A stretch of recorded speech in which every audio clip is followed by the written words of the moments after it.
What happens when a grandiose narcissist pushes a genius strategist past her psychological breaking point? Let's analyze the Hale case. Victor exhibited classic parasitic behavior, absorbing his wife's intellect to feed his own megalomania, then discarding her for a younger, more compliant target. But he completely miscalculated her trauma response. Arya didn't respond with emotional revenge. She responded with a clinical, almost sociopathic level of precision. She didn't just want a divorce. She wanted to surgically dissect his sanity in front of his entire world. She was the intellect that constructed his dynasty, and he had cast her aside for his secretary. Now she would burn that dynasty to the ground. It began with a text on Victor's phone, "Meet me at the penthouse." But it was his wife, Arya, who read the words. For 5 years, she had been the silent engine of Victor Hale's billion-dollar conglomerate. The strategist, the visionary, the entire operation.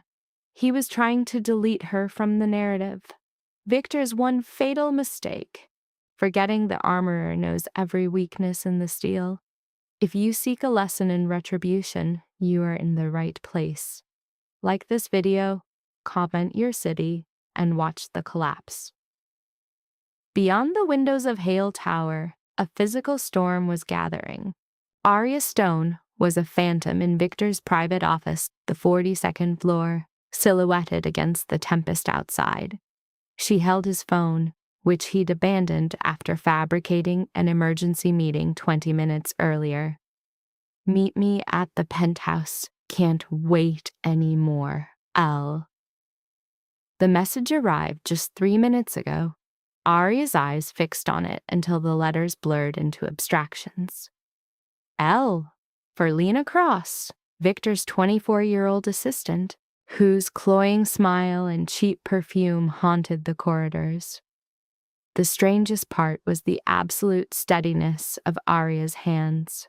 After 5 years of marriage, her body had chosen this exact moment for an unnerving calm. She scrolled up, unearthing a history of his duplicity that spanned months. "Miss you already. Tonight was perfect. He's working late again, more time for us." Arya had seen enough. She set the phone down precisely where she found it, its screen lit like a confession on an altar. She wanted him to see it just as she had. Then she walked away. The elevator's journey downward felt like an eternity. 42 floors was exactly enough time to watch the last 5 years of her existence fracture. All those nights spent in this building, redeeming his flawed ideas, the Castellan Industries merger, her strategy, the offshore accounts, her design, conquering the European market, her network, her mind, her 3 a.m. phone calls. She directed it all from the shadows. "You're too brilliant for the spotlight, E," he'd murmur, kissing her forehead. "Let me be the face. You be the brains." And she, in her folly, had trusted him. At last, the elevator doors whispered open into the parking garage. The only sound was the crack of her heels against the concrete as she moved toward her car, a Mercedes he'd given her 2 years ago. "Only the best for my wife," he'd proclaimed. Arya slid inside, turned the key, and sat frozen. Rain hammered the car's roof, the sound a brutal percussion. Her breathing was shallow and rapid. She pulled out her own phone and opened her contacts. Her thumb hovered above one name, Marco Velez. This man, Marco, was Victor's greatest rival.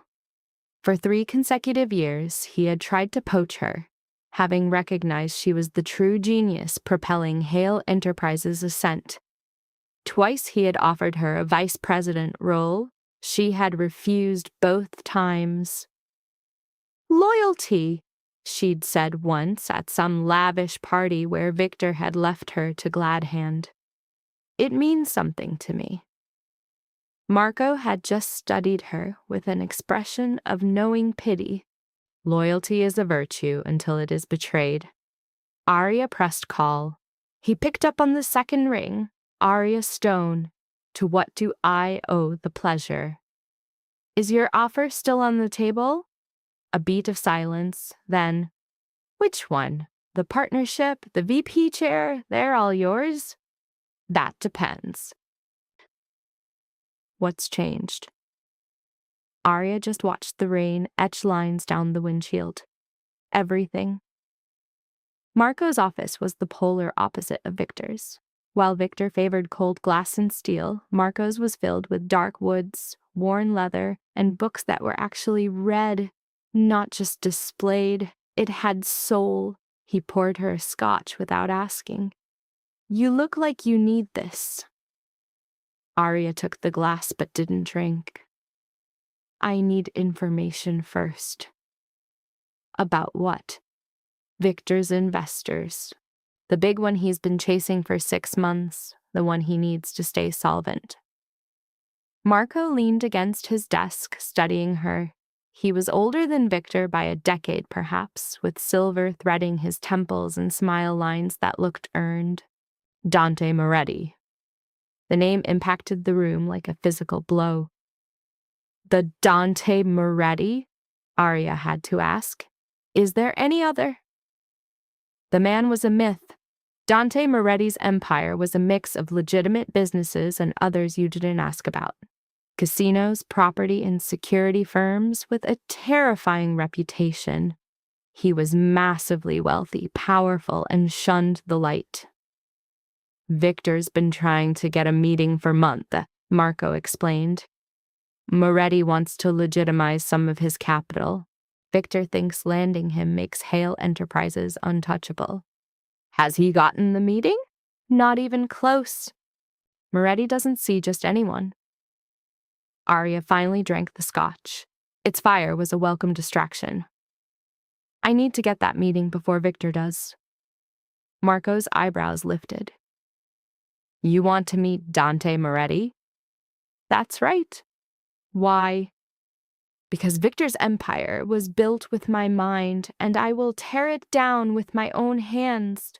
To do that, I need a partner. Someone Victor can't bully, can't buy, and can't control. She locked her gaze with Marco's. I need someone more dangerous than my husband. The office fell completely still. Then that sharp smile of his returned. You have changed. No, Arya replied. I've just stopped pretending. Securing a meeting with Dante Moretti was shockingly easy. It took Marco one phone call. 2 days later, a dinner invitation arrived to Aurelio, the sort of place where menus have no prices. That afternoon, she bought a black dress, simple, severe, and nothing like the feminine pieces Victor preferred. Her hair was pulled back into a tight knot, her only jewelry a pair of diamond studs. She was dressed for battle. Dante Moretti was already there when she arrived. The host led her to a quiet corner where a man in his early 40s sat with an unnerving stillness that projected absolute power. He wore a dark suit, had even darker eyes, and a face that was handsome in a cold, calculating way. He stood as she approached, a gesture of old-world formality. Ms. Stone. Mr. Moretti. Please. She sat. A waiter appeared, poured wine, and vanished. Marco speaks very highly of you, Dante said. Marco wants something from me. Of course he speaks well. A ghost of a smile touched Dante's lips. So, what do you want? Arya appreciated his bluntness. Protection, credibility, and access to circles I can't enter on my own. And what are you offering? Intelligence, strategy, and the complete atomization of Hale Enterprises, from its hidden debts to every skeleton in its closet. She paused. And I know where everyone is because I'm the one who put them there. Dante sipped his wine, his expression unreadable. You want revenge on your husband? I want what's mine. There's a difference. Is there? Revenge is emotional. This is a business proposal. This time, the smile was real. You are a fascinating woman, Miss Stone. I'm a useful one, Mr. Moretti. There's a difference. He leaned back, watching her with those piercing, strategic eyes. Victor Hale has been trying to meet me for 6 months. He's made some very generous offers.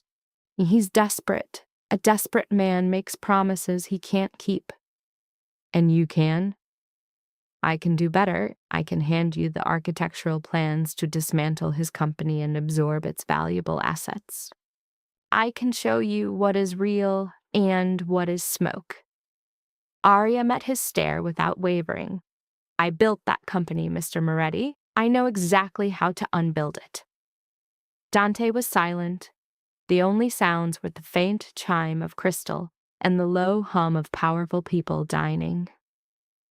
What kind of protection are we talking about? He finally asked. The kind a ring symbolizes. His expression didn't flicker. You want to marry me? I want the world to think I'm going to marry you. I need into rooms I'm currently shut out of. I need Victor to see me as untouchable. I need his entire world to see me allied with a man they are all afraid of. That would be quite the public performance. Or a death sentence.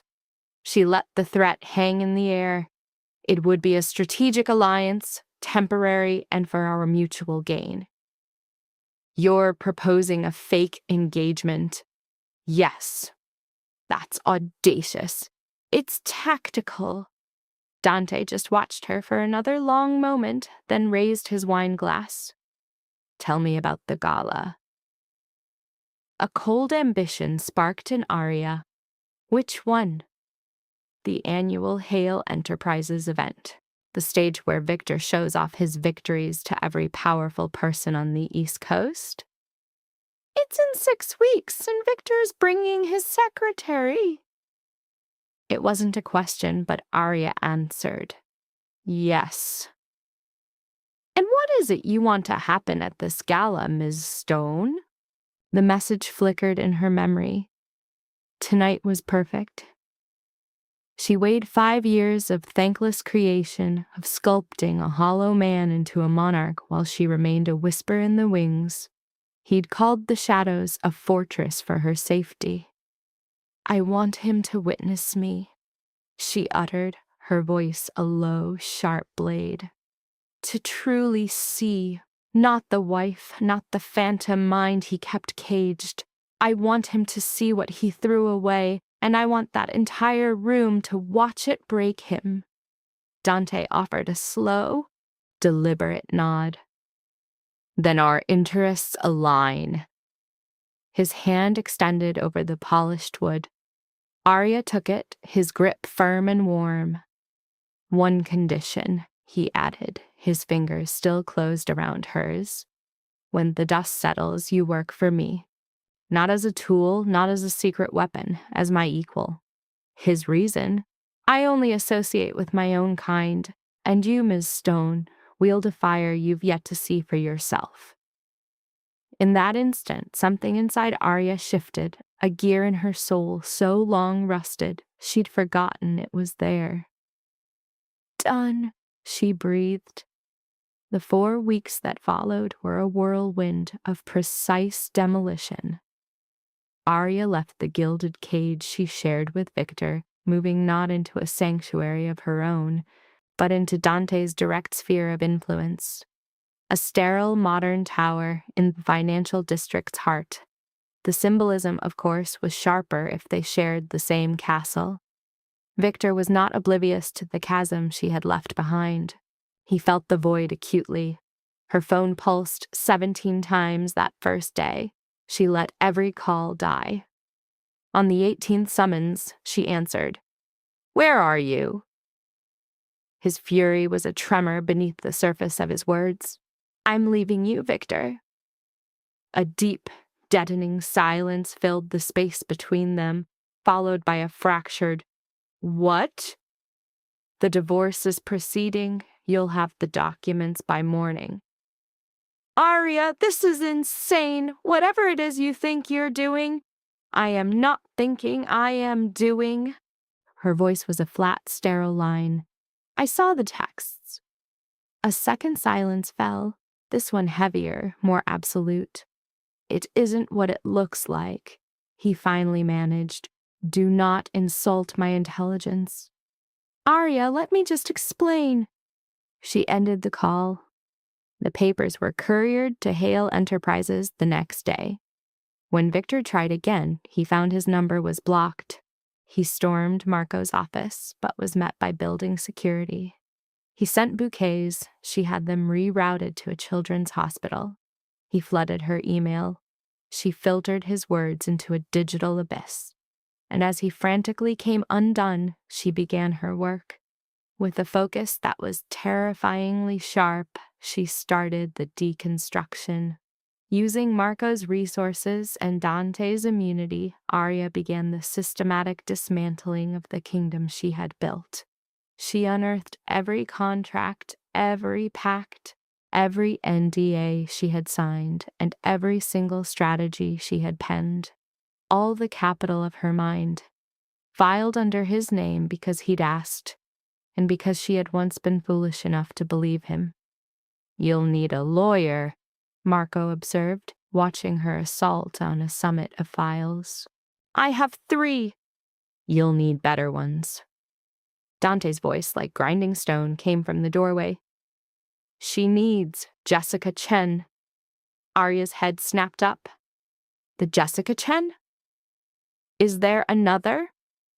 Jessica Chen was a legend in corporate law, the shark who'd forced 2 Fortune 500 magnates to their knees to repay every stolen cent.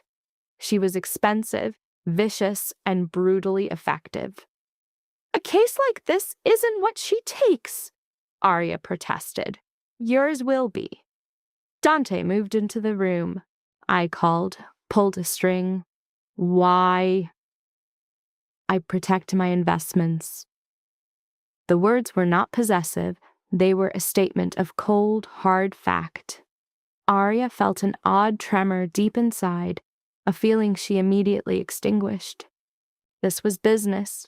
Period. 2 days later, Jessica Chen appeared, a small woman in her 50s with eyes of polished steel. For 3 uninterrupted hours, she vivisected Arya's documents, her questions like scalpels cutting straight to the heart of it all. At last, she shut the final file and leveled her gaze at Arya. You have a case made of iron, absolutely unbreakable. Define unbreakable. Unbreakable to the point that Victor Hale will curse the day he was born for skipping a prenuptial agreement. A clean, sharp sensation like victory cut through Arya. What's my next move? You let me do my work. You continue to gather your ammunition. And for what you have planned for that gala, Jessica's smile was a razor's edge. Make sure it's unforgettable. The invitation arrived 3 weeks out on cardstock so thick it felt like a slab of stone. You are cordially invited to the annual Hale Enterprises Gala. Its delivery to Dante's penthouse was a deliberate chess move. Victor must have scanned the guest list, seen the name Dante Moretti, and savored the chance for an introduction. The one fatal detail he could never have known was that Dante's +1 for the evening would be his own wife. It was a perfect, tragic twist. Are you ready? Dante asked. They were in his study. He'd insisted she use the desk by the windows, claiming the light was better. She no longer fought him on these things. Dante was not a man of empty gestures. No, Arya answered with brutal honesty, but I'm doing it anyway. Fear can be an excellent fuel. I'm not afraid of Victor. I never said you were. Dante leaned against the desk. I said fear is fuel, the fear of sliding back into who you were, of letting him win, of being a ghost in your own story. Arya held his gaze. Is that what drives you? Sometimes. He paused. Mostly, it's the profound satisfaction of watching arrogant men be introduced to their own mortality. That sounds rather philosophical for a man in your line of work. My work demands a certain philosophy. Without it, you're left with nothing but money and violence. A ghost of a smile touched Arya's lips. In the past weeks, she'd found Dante Moretti to be a man of contradictions. Lethally dangerous, yet also calculated, precise, and armed with a dry humor that always caught her off guard. And what happens after the gala, she heard herself ask? You become obscenely rich, terrifyingly powerful, and utterly free. And you? I gain a partner with a formidable mind who can open doors into markets I've long desired. His eyes locked with hers. Unless you're having second thoughts. Not a chance. Good, because I've already handled your wardrobe. Arya blinked. You've what? The dress. For the gala, it's couture. Seeing her expression, he explained. Did you think I would let you walk into that den of snakes wearing something off the rack? You are my fiancé. Appearances are everything. I can buy my own dress. I know, but this one I wanted to provide. He pushed off the desk, moving to a garment bag hanging from his door. Consider it part of the investment. Arya stood, crossed the room to him, and unzipped the bag. The gown inside was the color of a moonless midnight, a silhouette built for power, not for seduction. It was perfect. Dante, put it on. If it doesn't feel right, we'll burn it and find another. It felt like armor. When she stepped out of the adjoined bathroom 15 minutes later, she saw something flicker in Dante's expression. It was microscopic, but it was there. Well, she asked. You are going to completely ruin him, Dante said, his voice a low rumble. It was not a question. It was a prophecy. 2 weeks before the gala, Victor made one last, desperate play. He materialized at Dante's building, somehow breaching its fortress-like security, and began hammering on her apartment door at 11 p.m. Arya was alone. Dante was at a dinner engagement across town. She looked through the peephole at Victor, flawless in a suit that cost more than a car, his face a carefully arranged mask of calm. She opened the door. Arya. He said her name like a prayer. Please, just let me explain. There's nothing to explain. 5 minutes, that's all I'm asking. She should have said no, should have bolted the door in his face, but she needed this last act, this final look at him before she torched his world. 5 minutes, she agreed. He stepped inside, his eyes scanning the apartment's immaculate design, the panorama of city lights, all the stark evidence of a world that did not include him. So, this is where you live now? It is. With him? Yes. A muscle in Victor's jaw spasmed. You're making a catastrophic mistake. The only mistake I made was trusting you. Lena, that was an error in judgment. It meant nothing. Arya's laugh was startlingly real and raw. An error that lasted for 6 months? I was going to end it. You were going to do nothing, Victor. You were going to keep her and me and the lie that you were the genius behind Hale Enterprises when we both know the truth of it. I always gave you credit for your work. Contributions. The word landed like a lit match, and the last embers of warmth in Arya's voice vanished, leaving behind a chilling frost. I forged that company from the ground up, every pivotal acquisition, every strategic pivot, every last move that saved you from ruin. That was all my work, and you were perfectly happy for me to toil in the shadows, so long as it stroked your ego. I was protecting you. The board, the investors, they would have torn you apart. You mean they would have realized you were a complete fraud without me? The accusation hung between them, heavy and sharp as a headsman's axe. The color fled from Victor's face, replaced by a surge of raw fury. You ungrateful! I made you! I gave you all of this! You gave me nothing I hadn't earned 10 times over, and now I am taking it back. You would not dare. He stalked toward her, and in that moment, Arya finally saw the true predator behind his eyes. I will engineer your utter destruction. Do you imagine Dante Moretti frightens me? I will leak every transaction, every secret deal, every morally questionable decision you ever made, that I made on your command, with your signature, in your name.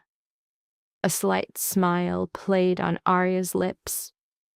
You see, that's the danger in having a ghost build your legacy, Victor. The ghost knows exactly where all the skeletons are buried. I will sue you. I will tie you up in court for a decade. You will lose. And you know it. The door swung open. Dante entered, his gaze absorbing the scene in a heartbeat. Victor invading her space. Arya backed against a wall but unbroken. Mr. Hale, Dante's voice was unnervingly calm. I don't believe I sent you an invitation. Victor whirled around. For a split second, Arya saw pure, unadulterated terror in his eyes. He smothered it instantly, puffing out his chest. This is between my wife and me. Your soon-to-be ex-wife, Arya corrected, and her position is perfectly clear. She has no interest in speaking with you, Dante continued.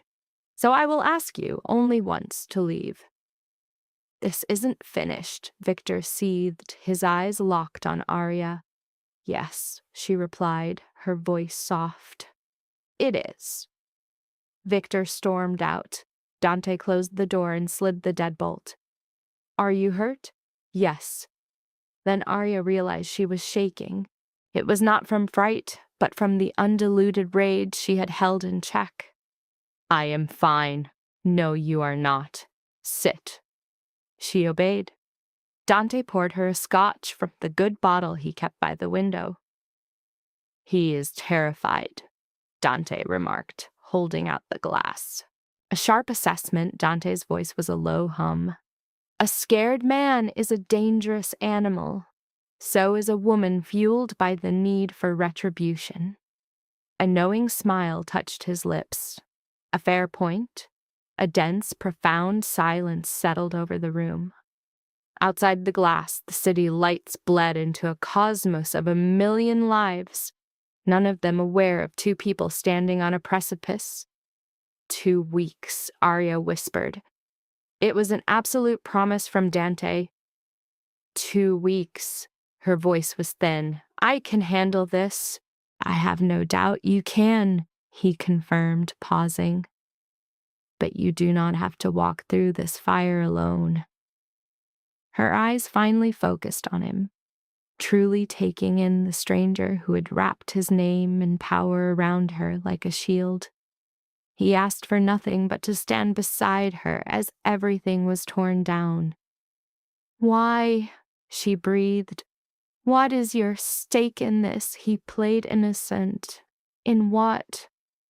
This helping me. You could have just handed me the proof and let me wage my own war against Victor.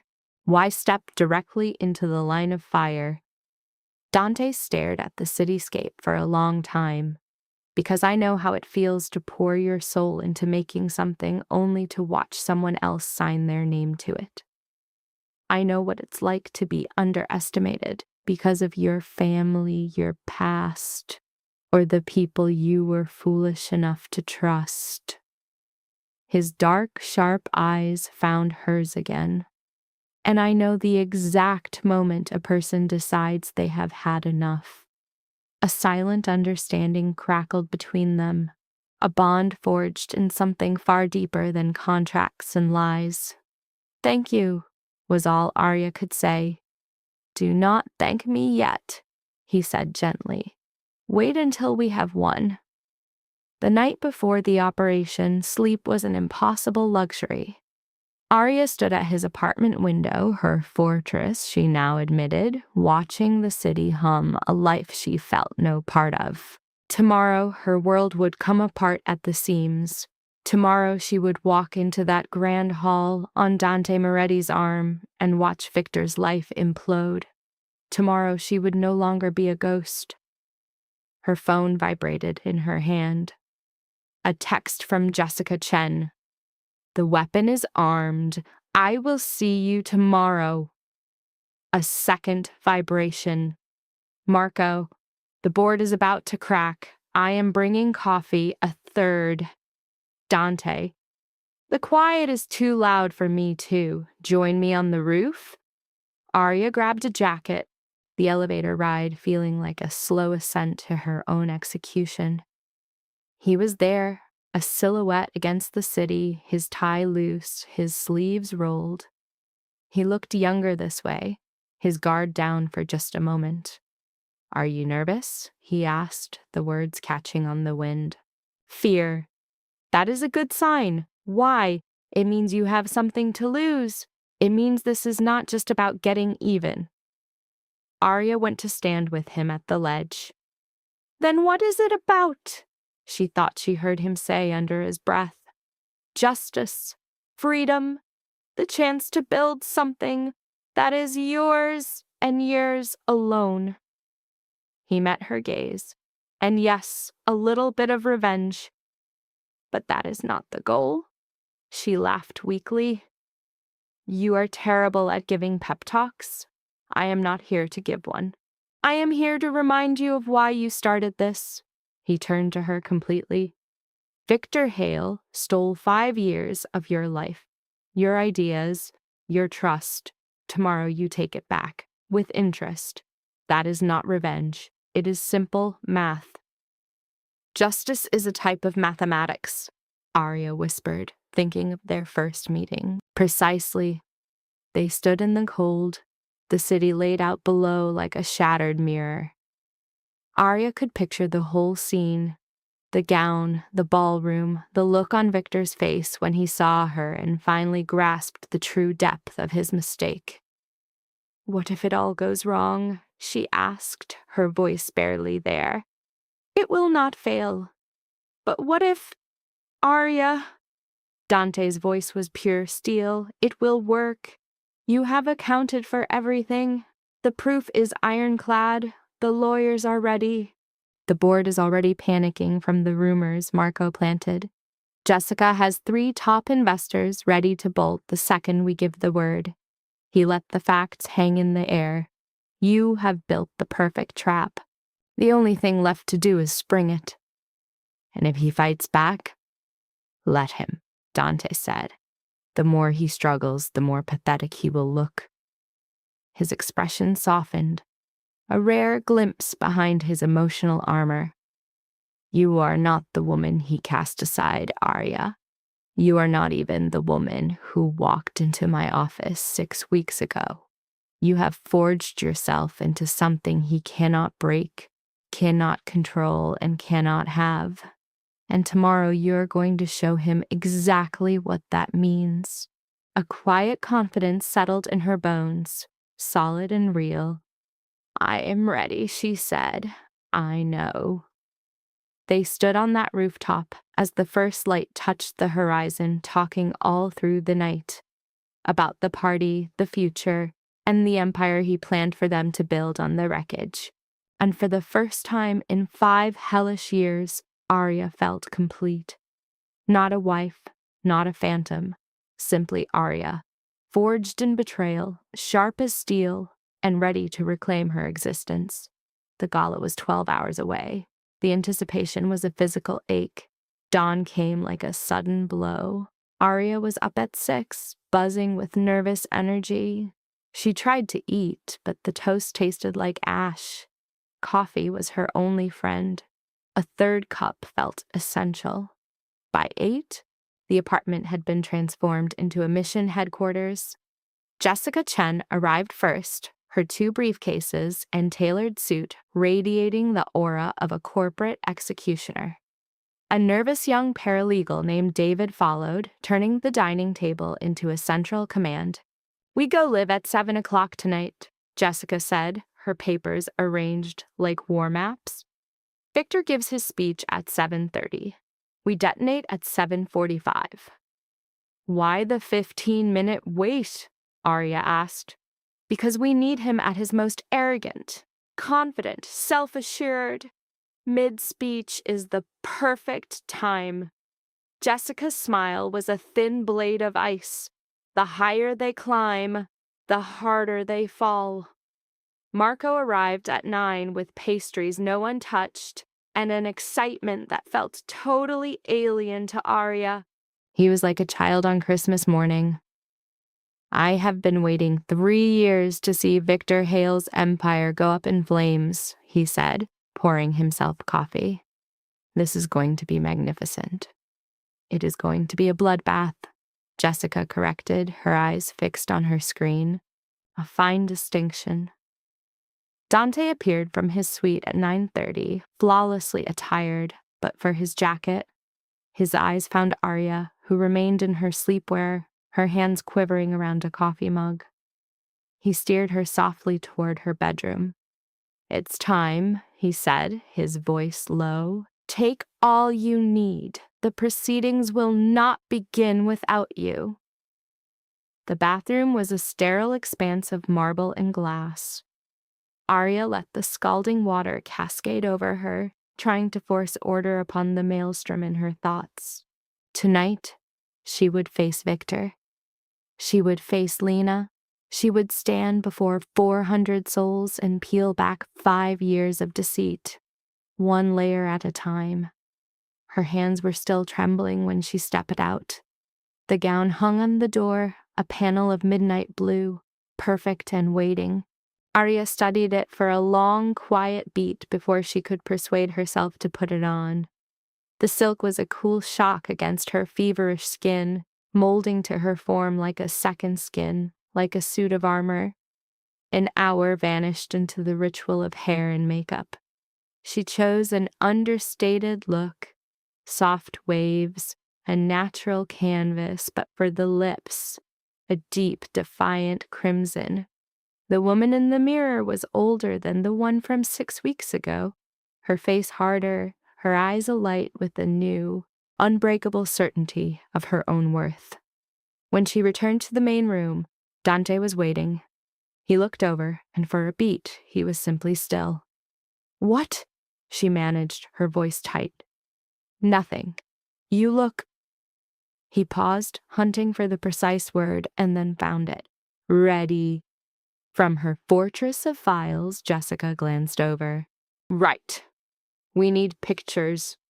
"Pictures?" "For the opening salvo," Jessica countered. "Dante Moretti and his mysterious new fiancée. We dropped them 30 minutes before we arrive. Let the rumor machine warm up." She signaled to David, who materialized with a camera. "Just a few. Look relaxed." A relaxed state felt like a foreign country. Arya was a pillar of raw nerves. Dante's hand on her waist was a warm anchor against the silk, a tether to a reality that was, she reminded herself, only a performance. He leaned in closer, his scent like an approaching storm. "Breathe," he murmured, "for her alone. This isn't your execution. The war is already won. Then why do I feel like I'm going to be sick?" "Because you are not made of stone," he whispered back. The camera shutter fired perhaps 50 times, every flash a spark in a meticulously planned detonation. Jessica reviewed the shots with a surgeon's focus, choosing 3 and transmitting them to a contact known only by a sequence of numbers. The chain reaction has begun, she declared. They go live at 6:30. By the time you walk in, your name will already own that room. A cold dread gripped Arya. Everyone who is either a weapon or a target. That room is full of minds hooked on the glow of a screen. They'll see the photos, see you with Dante, and assemble the story.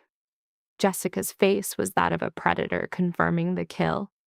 Victor will feel you coming long before he ever lays eyes on you. Good. A voice of cold steel issued from Arya, astonishing even herself.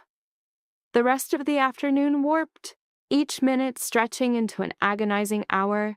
Arya tried to read, but the words swam into an incoherent haze. The television was no comfort, its chatter an unwelcome invasion.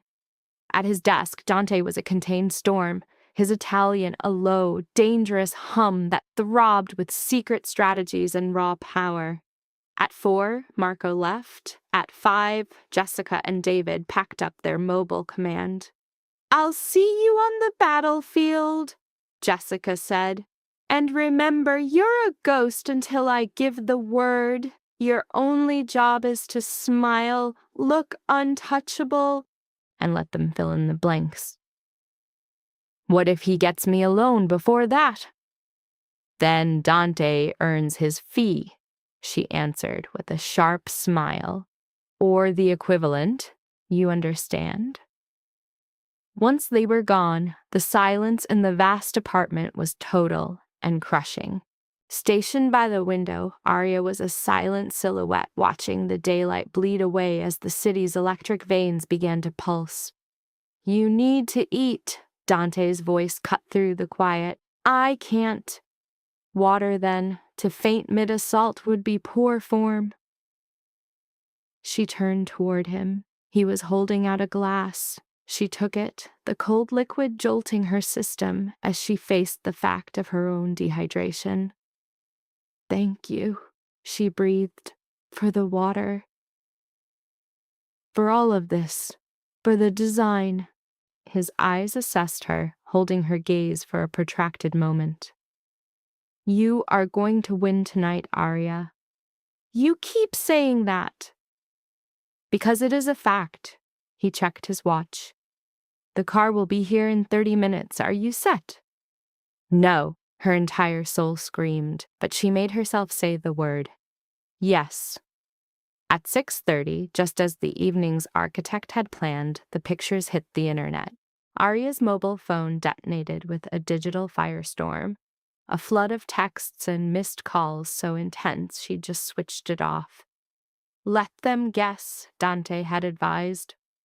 "We'll handle the consequences tomorrow."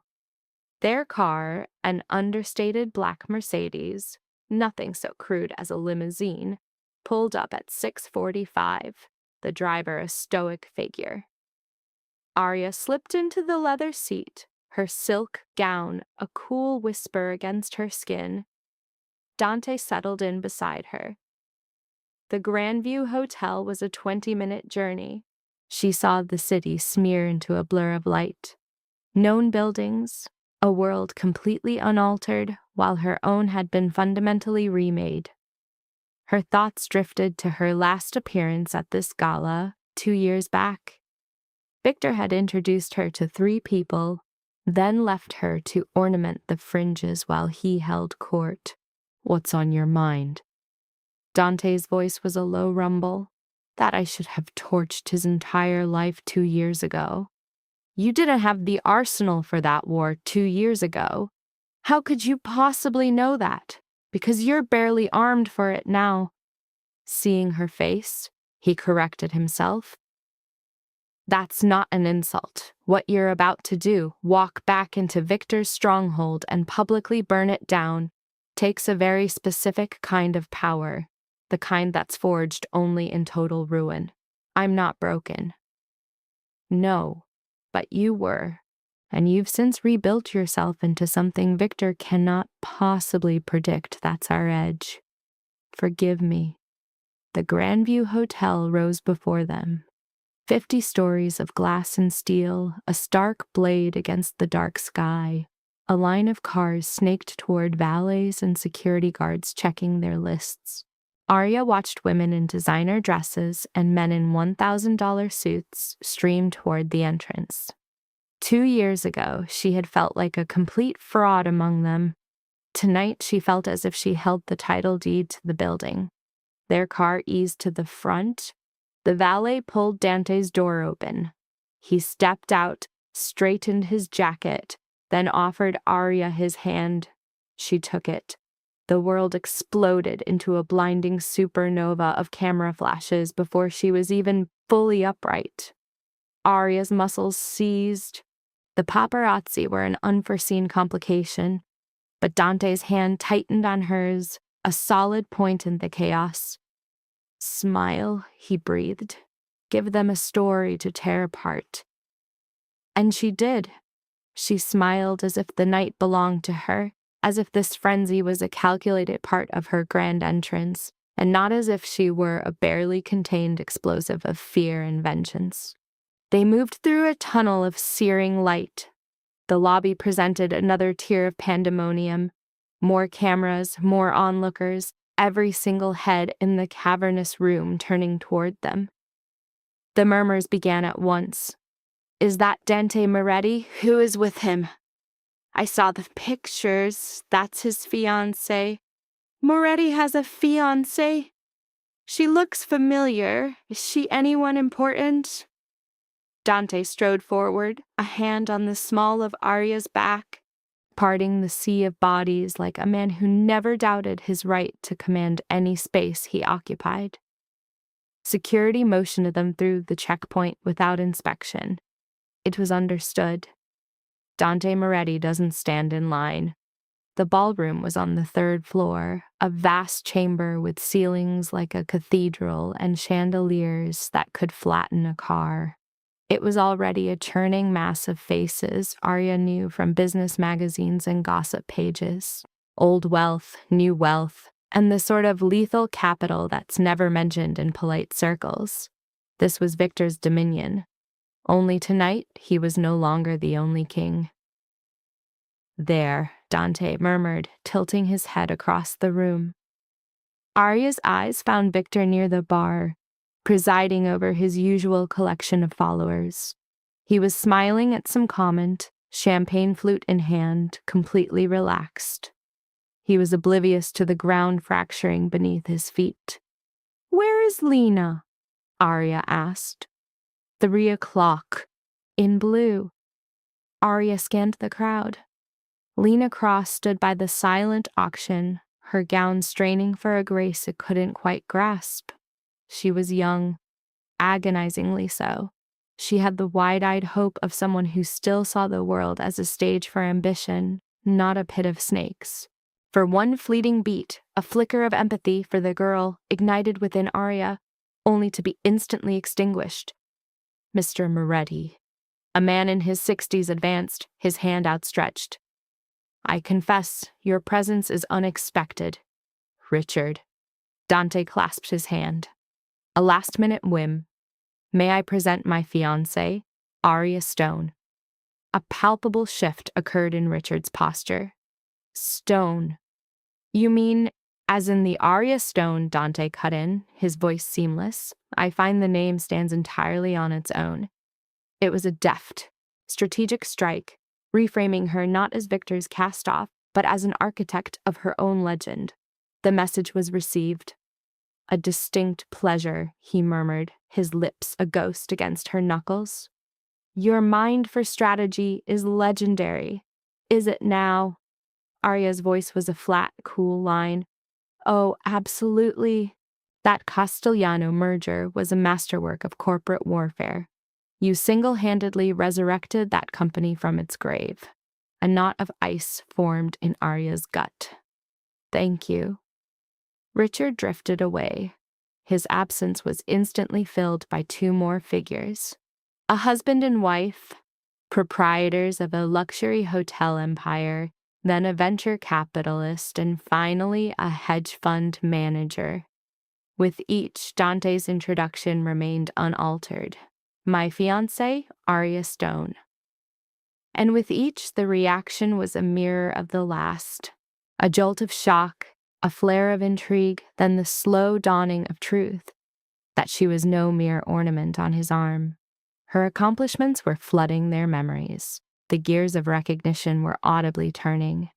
From across the grand ballroom, Victor's charade continued, perfectly insulated from reality. He still hadn't noticed her arrival. Marco appeared at Arya's side, a flute of champagne already in hand. The tension is becoming unbearable. When does he finally spot her? Patience, Dante murmured. Patience is a bore. Patience is a blade. A waiter glided past with a tray of champagne. Arya took one, not to drink, but to still the tremor in her hands. More guests swarmed them, more introductions, more flashes of recognition lighting up faces as they processed the name. Arya watched the knowledge spread through the room like a current. A head would dip for a hushed word, a phone would slide from a pocket for a swift, covert search. By 7:15, half the room knew Dante Moretti had come with Victor Hale's estranged wife. At 7:20, an unfamiliar woman approached with the lethal focus of a hawk. Arya Stone, she breathed, her tone a thick glaze of false sincerity. I heard a rumor you were back. What a development. Is it? Arya replied. Well, after that messy business with Victor, we all assumed you'd simply faded into obscurity. The woman's smile sharpened to a cutting edge. But to return with Dante Moretti, now that is audacious. Dante's hand found the small of Arya's back. Audacious is one word for it. The woman's laugh was thin and sharp, like the crack of ice. Victor must be absolutely coming apart. Is that so? Arya's face was a perfect, placid sculpture. Oh, undoubtedly. Losing you was one thing, but to lose you too... Her gaze darted to Dante. Well, this is quite the plot twist. If you'll forgive us, Dante interjected, his politeness a finely honed weapon. I see an associate I must greet. He steered Arya away before the woman could utter another word. A true scavenger, he said under his breath. But her assessment is sound. Victor is nearing his limit. Good, that is the point.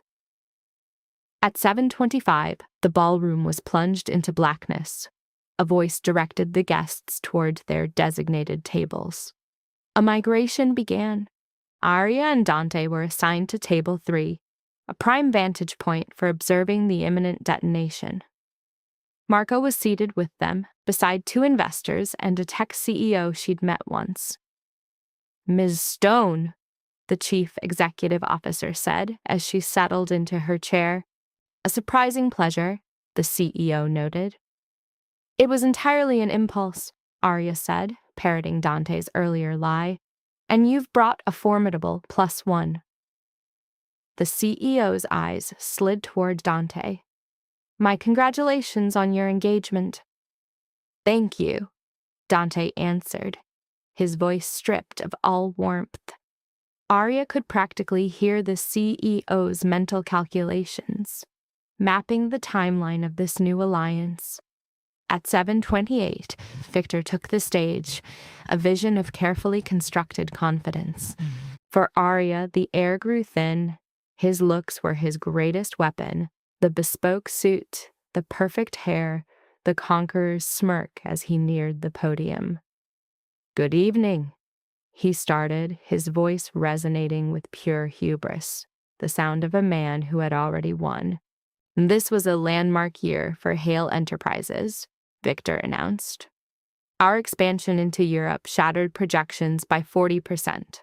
The Castellan Industries partnership opened doors we never imagined, and what we have planned for the future is even more ambitious. Arya's fists tightened. He was narrating her life's work as his own personal victory. I owe it all to my incredible team, Victor said, gesturing to his inner circle. Their tireless efforts made this happen. In the first row, Lena gazed up at him, utterly entranced by the fiction. A raw urge to send her glass flying surged through Arya. Beneath the table, Dante's hand closed over hers. Breathe! She obeyed the command. Inhale, exhale. Victor continued to weave his epic of corporate conquest. The crowd drank it in, their applause and assenting nods affirming the myth he had built. At 7:43, Jessica Chen materialized at Arya's shoulder. 2 minutes. Are you ready? Arya gave a single sharp nod. Jessica melted back into the shadows. Taking a position near the stage, her phone held ready. On stage, Victor prepared for his final, triumphant declaration. And as we looked to the horizon, it is my distinct honor to announce. In that instant, every screen in the vast hall blazed to life. The immense displays on either side of the stage, every monitor in the room, and the countless glowing phones held by the guests all lit up with one devastating message. The title was a verdict. The True Architect, a claim of intellectual property against Hale Enterprises. A murmur started, swelling into a confused roar. Victor stopped cold, the words dying in his throat as his eyes locked onto the screens. His mask of confidence disintegrated into raw confusion, the color draining from his face in 3 short seconds. "What is this?" he stammered. Then another voice, calm and cutting, sliced through the mounting chaos. "Good evening. I am Jessica Chen, legal counsel for Ms. Arya Stone in her suit against Hale Enterprises and Victor Hale." The ballroom ignited in a firestorm of frantic whispers. Victor's eyes darted across the crowd, desperately searching until they found hers. The moment he understood was an almost physical impact, the chilling realization of her perfectly executed war. "Tonight," Jessica's voice pressed on, "we will prove that the landmark achievements of Hale Enterprises were conceived not by Mr. Hale, but by Ms. Stone during the course of their marriage, work for which she received no payment, no credit, and no acknowledgement."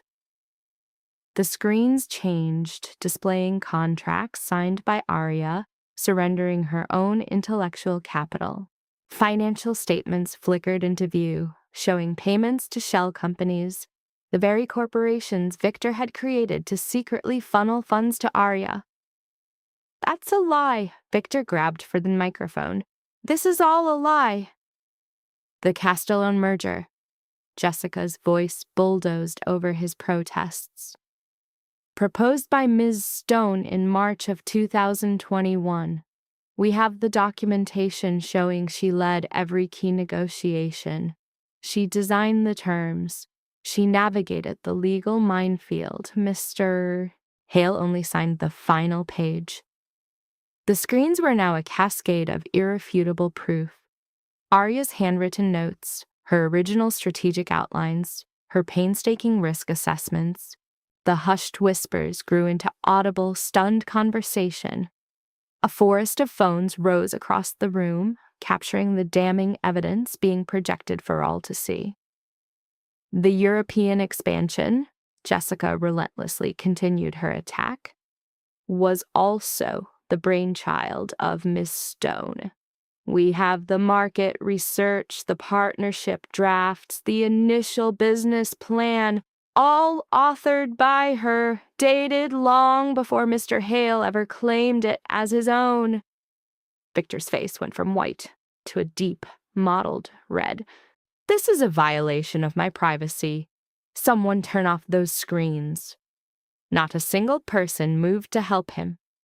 The offshore tax strategy, the entry into the tech sector, the debt restructure that saved this company in 2022. Jessica's voice was like a battering ram. All Ms. Stone's work, all uncredited, all stolen. Arya remained seated like a queen on her throne, her glass untouched, watching Victor's world burn to the ground. Arya! He finally found her, his finger shaking as he pointed. You did this. You think you can just...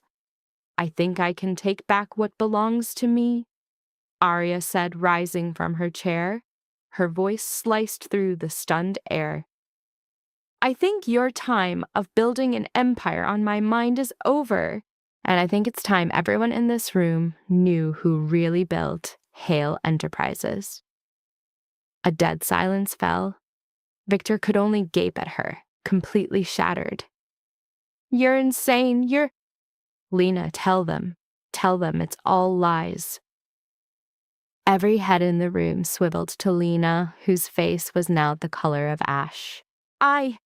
Lena began, her voice a thread of sound. Tell them! Victor screamed. I don't know anything about this, Lena whispered, the words barely audible. Of course you don't, Arya countered. You are 24 years old. You've worked here for 8 months.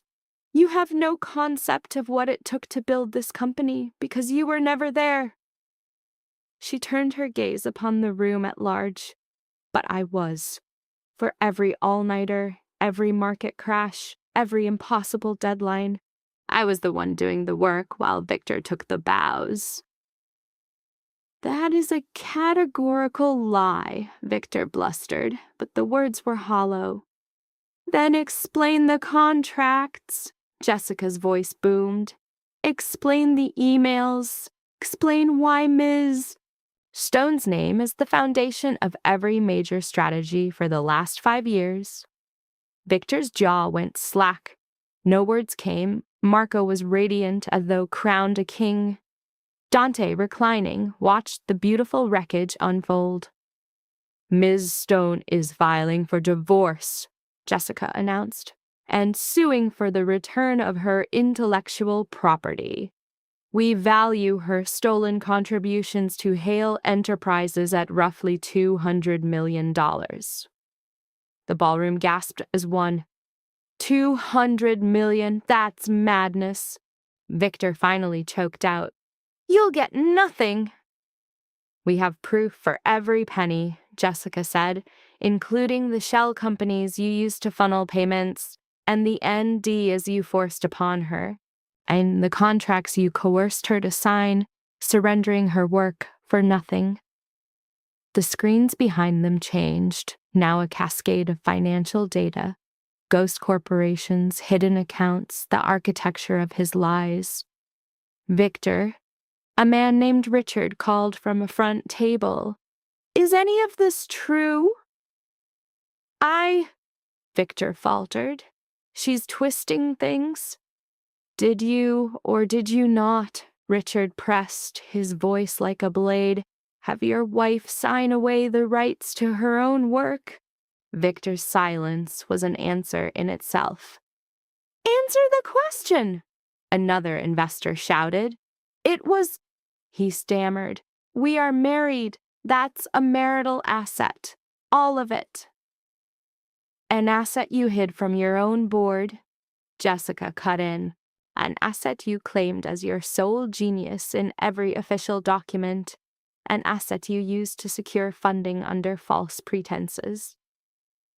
More shocked cries, more furious whispers. Arya watched the poison of suspicion spread through the room, the slow, awful dawn in their eyes as they realized they had been played. These were men of capital and confidence. Victor had just annihilated both. I demand a full audit, one man yelled. I second that, cried another. This is a witch hunt, Victor pleaded, his voice thin with panic. A bitter woman's revenge. This is a woman's evidence, Jessica corrected him. Evidence we are filing in court Monday morning. And we're also providing this evidence to the SEC, proof that Mr. Hale has engaged in systemic fraud. The word landed like a grenade. Fraud. Victor's face crumpled. For a fleeting instant, Arya saw the small, frightened man she once married, before his features twisted into a mask of pure hate. "You'll pay for this," he hissed, his eyes locked on her. "I will ruin you." "Is that a threat, Mr. Hale?" Dante rose, his calm a deliberate counterpoint. "Because I'm sure this entire room would find you threatening your estranged wife to be quite fascinating." Only then did Victor truly seem to register Dante. His eyes widened. "You," he breathed, "you're with him. It's because this is about me taking back what you stole." Arya's voice sliced through his. "Dante is just the man who sees me as an equal, not a secret to be ashamed of." A profound hush fell over the room. 400 people watched the public execution of a marriage. "I loved you," Victor said, his voice cracking. "I gave you everything." "You gave me nothing I hadn't already earned before you traded me in for a newer model." Arya's voice was cold iron. "Do not speak of love to me, Victor. You don't know the meaning of the word." Victor looked as if he'd been struck. His mouth opened, but sound failed him. All around, phones were raised, streaming his utter humiliation to the world. "This is not allowed," he finally whispered, the command in his voice a ghost of its former self. "We had an agreement, a promise." "Had," Arya repeated, the word a clinical dissection, a term that expired the second you laid eyes on Lena. Across the room, Lena made a small, broken sound. A sob caught in her throat as her composure shattered. A familiar pity stung Arya, pity for the pawn, even as she watched the king fall. "Miss Cross," Jessica's voice cut in, sharp as a scalpel. "Your file says you are Mr. Hale's executive assistant. Can you confirm a personal relationship with him for the past 7 months?" Lena's face went crimson. "That's a private matter." "Privacy doesn't shield fraud or aid in a divorce proceeding," Jessica stated, her tone glacial. "So, I will ask again. Were you romantically involved with Mr. Hale while he was married?" "Don't you answer that," Victor barked. "Lena, you say nothing." "Yes." Lena's voice was barely a whisper. "Yes, we were. We are." Her eyes begged Victor to save her. "Tell them. Make them see that we're real." "Lena, shut your mouth," Victor snapped, the charm stripped away to reveal the brute beneath. Arya watched the hope die in the young woman's eyes as the calculation became clear.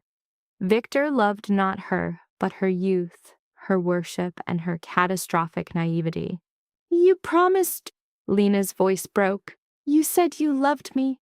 You said after the divorce, there will be nothing left," Victor screamed, his voice pitching high.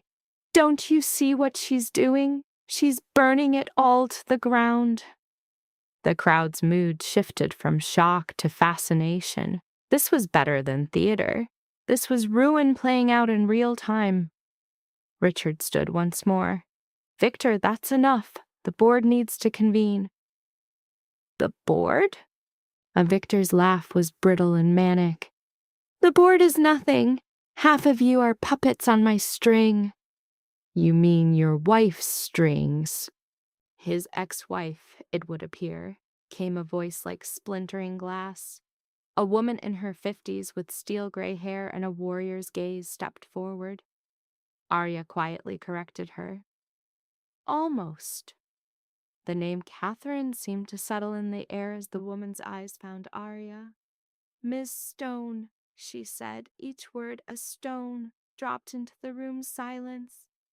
"Was Miss Chen's account true? The strategic plans Mr. Hale took credit for, were they yours?" Arya stood, the world seeming to tilt and then steady. Yes. She then recited the litany of her unseen labor. The Castellan deal, the European markets, the debt restructuring, the tech pivot.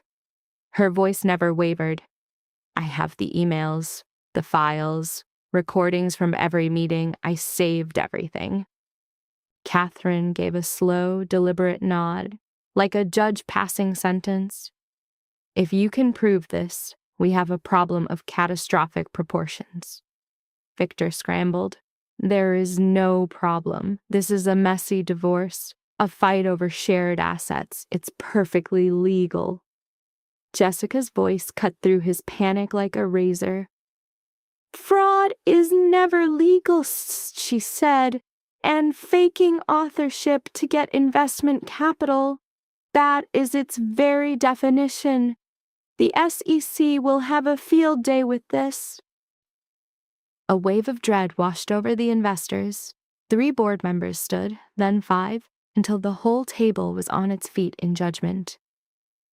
We're calling an emergency session, Richard announced. Tonight. Before this gets any worse, a cheerful voice cut in. Oh, it's already much bigger than this room, Marco said, holding up his phone. We're trending on 3 platforms. The words glowed on the screen. A public crucifixion, #Hail Enterprises Scandal, #fraud at the top. And, Marco added with a grin, my personal favorite, #Arya Stone's Revenge. Victor's murderous gaze found Marco. You did this, the 2 of you. Marco simply sipped his champagne. I'm merely an admirer of a masterpiece in motion. A sly smile played on his lips, although I might have hinted to the press that tonight would be explosive. I hope you don't mind. Victor's voice cracked. The press? You brought them here? Marco's smile widened. No need. They smelled blood in the water online. Turns out everyone loves to watch a king fall. Victor's eyes darted around, a trapped animal landing finally on Dante. You, he spat. This was your plan to destroy me, to take my company. Dante's voice was the calm center of the storm. I have no interest in your company. It is a sinking ship drowning in debt. My only interest is in talent. His gaze moved to Arya, and it appears I have found it. Victor was becoming incoherent. She's playing you. Can't you see this is all just some sick revenge fantasy against me? No, Dante corrected him. She is using her own brilliant mind to reclaim her property. I'm simply backing her play. There's a difference. Victor started to object, but a new figure silenced him. Mr. Hale? A man in a dark, severe suit was suddenly on the stage, his presence casting a palpable chill. Agent Morrison, Securities and Exchange Commission, you will need to come with me. A hush fell over the grand hall, absolute and sudden. What? Victor stood motionless. Now, on what grounds is this happening? The agent's tone was utterly devoid of inflection. This isn't an arrest, not yet, though Miss Chen's account presents certain questions we need answered immediately. Morrison's face was an unreadable mask. You can come with us by choice, or we can compel your compliance. Victor's eyes darted from Lena to the directors and came to rest on Arya. He looked like a ghost, sweating in the cold air. His stare was a final, hollow promise of revenge. This isn't finished. Morrison stepped in. Mr. Hale, it's time to go. And suddenly they were there. Feds, not venue staff, forming a close escort to march the broken king from his throne. The sound of his protests died as the great doors closed.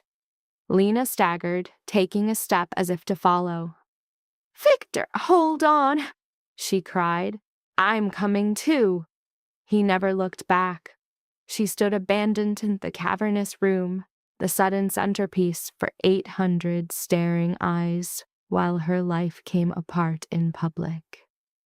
The totality of everything she had lost and everything she thought she had crushed her in an instant.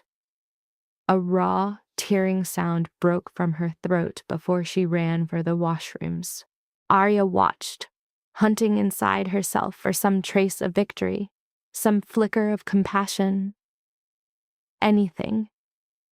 But she found nothing, just a hollow where emotion should have been.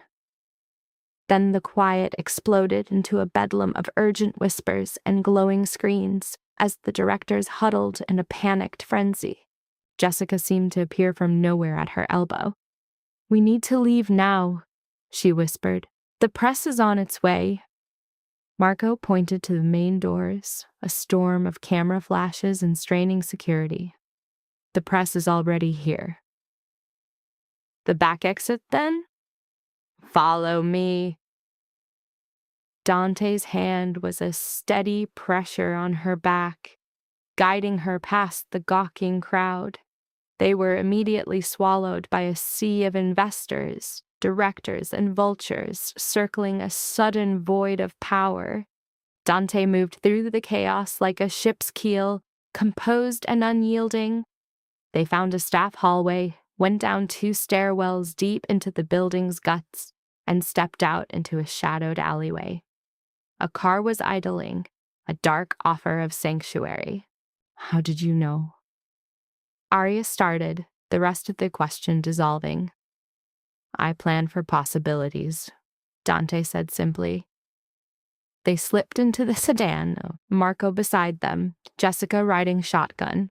The car pulled into the flow of traffic an instant before reporters swarmed the alley. A thick quiet filled the car for the first several blocks. Arya saw the city lights blur into streaks against the glass, her thoughts a whirlwind, trying to process the evening. It was over. It was finally over. Victor was broken. His kingdom was ash. His legacy was a warning. She had won. Then why did winning feel so empty? Marco's voice finally cut through the tension. "A masterpiece," he breathed, his tone reverent. "A complete masterpiece. Did you see his face when the presentation changed? I honestly thought his heart would give out." And get this, Jessica admits the feds showing up was her doing. She says, "I might have suggested to them that tonight's event would be a professional interest."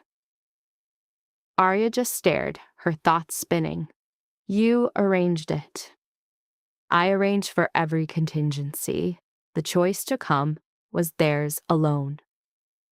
A thin, knowing smile touched Jessica's mouth. "But I may have hinted that if they were late, they'd miss the grand finale." Marco was visibly impressed. "You are one hell of a woman." "Why, thank you." Silence fell again, dense with meaning.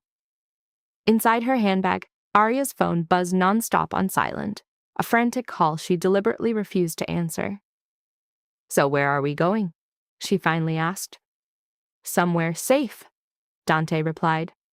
"Somewhere to prepare before the real tempest hits." "The real tempest?" Arya repeated, her tone bewildered. "My dear, that was just the prelude," Jessica explained. "The symphony begins tomorrow. Think lawsuits, federal probes, depositions under oath. This is where things get ugly." "How ugly?" "As ugly as it gets. Victor will throw his entire fortune at us. His lawyers will drag this out forever. The board will splinter, investors will run. The whole company might implode before we ever see a judge."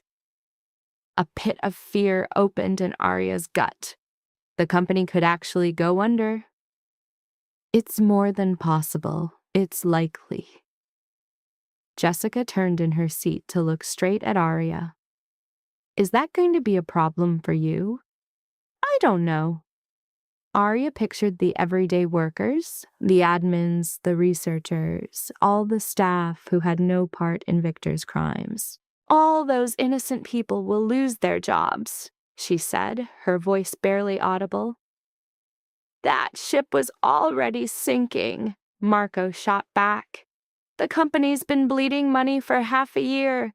Victor was just cooking some books to hide the leaks. All you did was speed things up.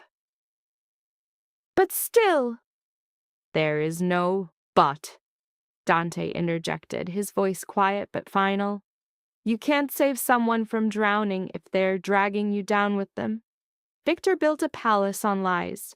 You just knocked it over before it fell and killed you and everyone inside.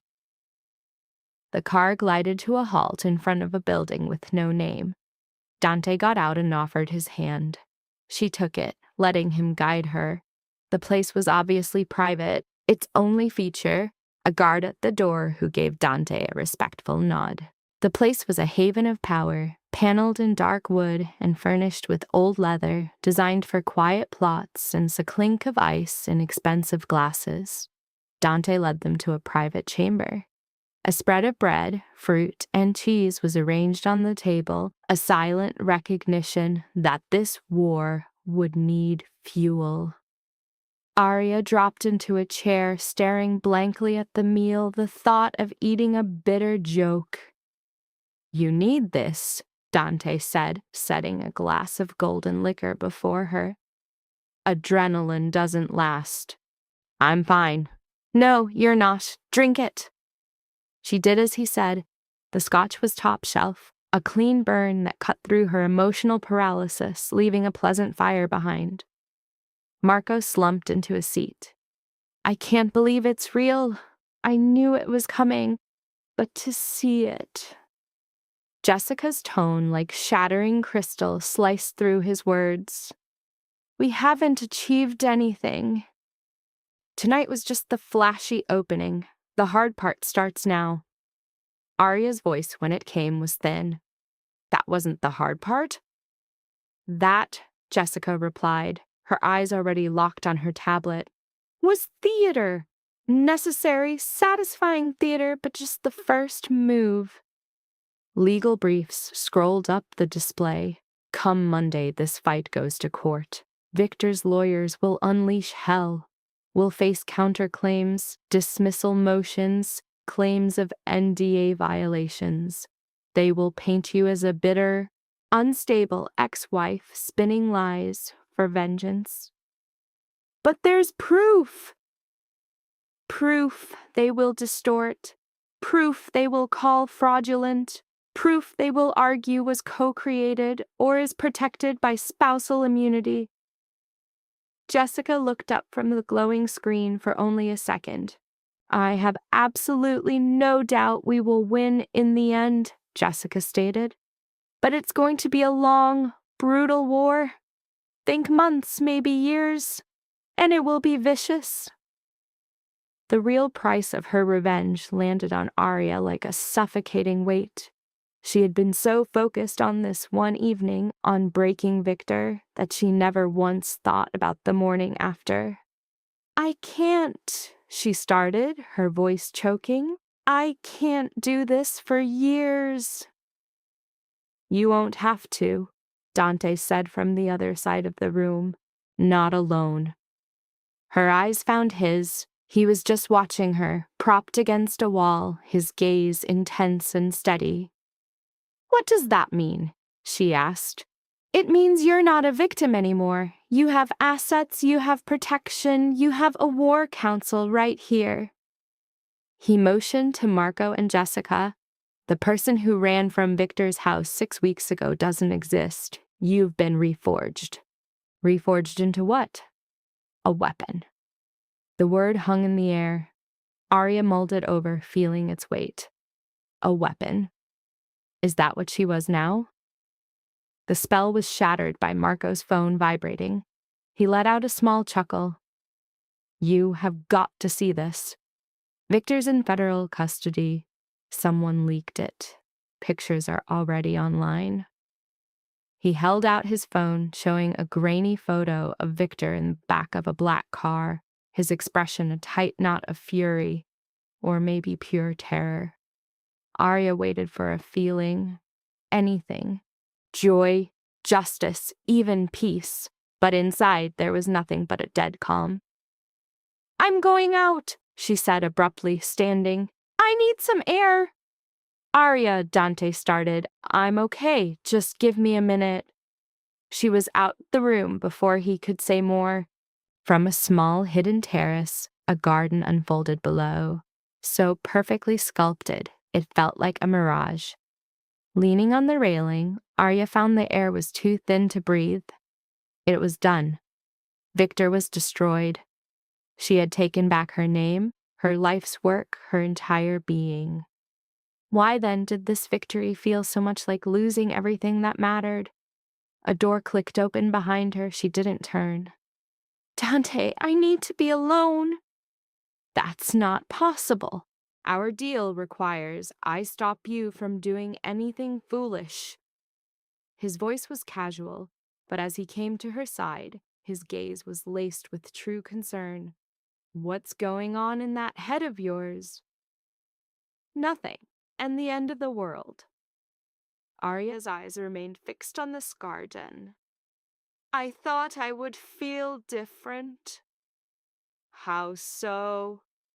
"Vindicated, powerful, anything but this."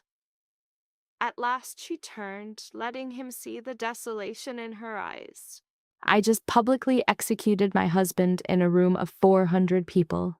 I reduced his company, his name, everything he ever built, to absolute ash. I should be feeling pure elation." "And you're not?" "He deserved every single moment of it." "That was not my question." A beat of silence stretched between them. "I feel empty, like I burned down my own home just to kill a single spider." "Did you ever love him?" Dante's question was a blade, sharp and direct. "Truly." "I thought I did. 5 years ago, on our wedding day, I was certain." She stopped the words. "What I was certain of back then doesn't matter anymore. It matters if it's still eating you alive." Arya turned back to the pristine garden. "I loved the man I believed he was. The one who promised a partnership, a shared universe. The one who actually saw me." A harsh laugh escaped her. "It turns out that man was a ghost. I was just a convenience for him. A tool to be used up and traded for a newer model. Lena's no upgrade." "She's younger, pliable. She isn't a rival." Her knuckles turned white against the iron rail. "She won't question his genius or challenge his narrative, and she won't be a constant reminder that he isn't the prodigy the world thinks he is." "For what it's worth," Dante said quietly, "you're worth 100 of her. That means nothing when my own husband is the one who disagrees." They stood there as the city hummed around them, a symphony of traffic and life, a world completely indifferent to the shattering of hers. "I've killed men," Dante said. The confession dropped into the silence. Arya's head snapped toward him. "What?" "A long time ago, building my business, I removed men who stood in my way. Personally, with these hands." His expression was a sculpture, impossible to read. "Do you want to know what I felt afterward?" "No." "A void, the same thing you're feeling right now. Because revenge doesn't fill the hole that betrayal digs in you. It only makes you more aware of how deep it goes." Arya just stared, the words stealing the air from her lungs. "Why are you telling me this?" "Because you need to know this feeling isn't madness. You spent 5 years of your life on a future with a man who threw it all away. Wrecking his world won't mend yours. It just guarantees he can't shatter it again." My heart isn't shattered, Arya said, the words a hollow reflex. Are you sure about that? Her mouth opened, a defense ready, then it closed. Was she? The rage had been her fuel for so long, the single-minded crusade to reclaim her life so absolute, she'd never looked at the crater it left behind. I don't know anymore, she finally admitted in a whisper. I have no idea what I'm feeling. Dante nodded slowly. That's the first honest thing. Is this where you give me some wise advice? Tell me it all gets better?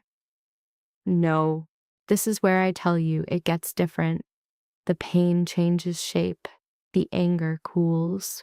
Then one day, you'll realize you went an entire day without thinking about the person who hurt you. He paused, but that takes time. For tonight, you have my permission to be a total fucking wreck. In spite of herself, Arya said, You're terrible at pep talks. I tell people that all the time. They never believe me. The door opened again, and Marco poked his head in.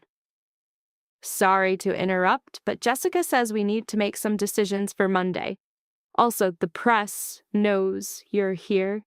You've got about 20 minutes before this place is swarmed. Dante cursed quietly. How? Valet saw the car, ran the plates. You know the drill. Arya straightened, the mask of control sliding perfectly back into place. What are the decisions?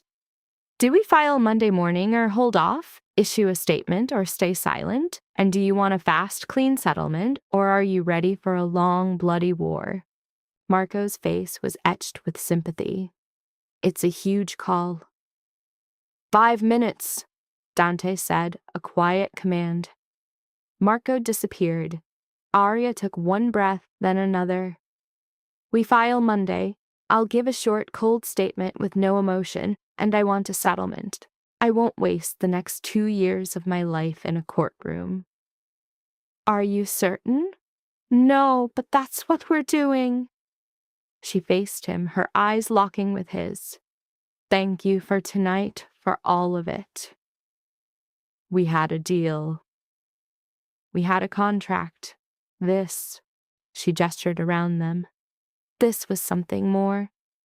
Dante's entire posture shifted, becoming something guarded and unreadable. We need to go. Jessica is probably writing that statement now. He wasn't wrong. Back in the suite, Jessica's fingers were a storm across her tablet. Here's the story, she said, not looking up. Mrs. Stone regrets that a private issue has entered the public sphere, but stands by her claims and will resolve this matter through the proper legal channels. It's clean, detached, and gives them nothing to attack, Arya agreed. Perfect. Send it out tonight. Let them stew over the weekend, and we go on the offensive Monday. Jessica finally lifted her head. You need to vanish for a couple of days. Go where the media can't find you. Let the first wave break. I have a place, Dante cut in. Upstate. It's private. Completely secure. I can't just run away. You can and you will, Jessica countered. Believe me, this city is the last place on earth you want to be for the next 72 hours. It's about to become a circus. Marco's phone buzzed violently on the table. He glanced at the screen, his face tight. She's right. The internet is exploding. You're trending worldwide. There's already a meme. A meme? Yeah, the look on Victor's face when the screen's lit up. You probably shouldn't see it. A strange, brittle laugh broke from Arya's lips. It felt wrong, but the release of tension was crucial. Fine, she said. Okay, I'll go upstate. I'll be a ghost, but not for long. It's all the time we need, Jessica promised. After that, you'll need to be seen, to project an image of strength. The next hour was a whirlwind of strategic strikes. Jessica polished the narrative, feeding it to 3 wire services and reviving Arya's social media to post it.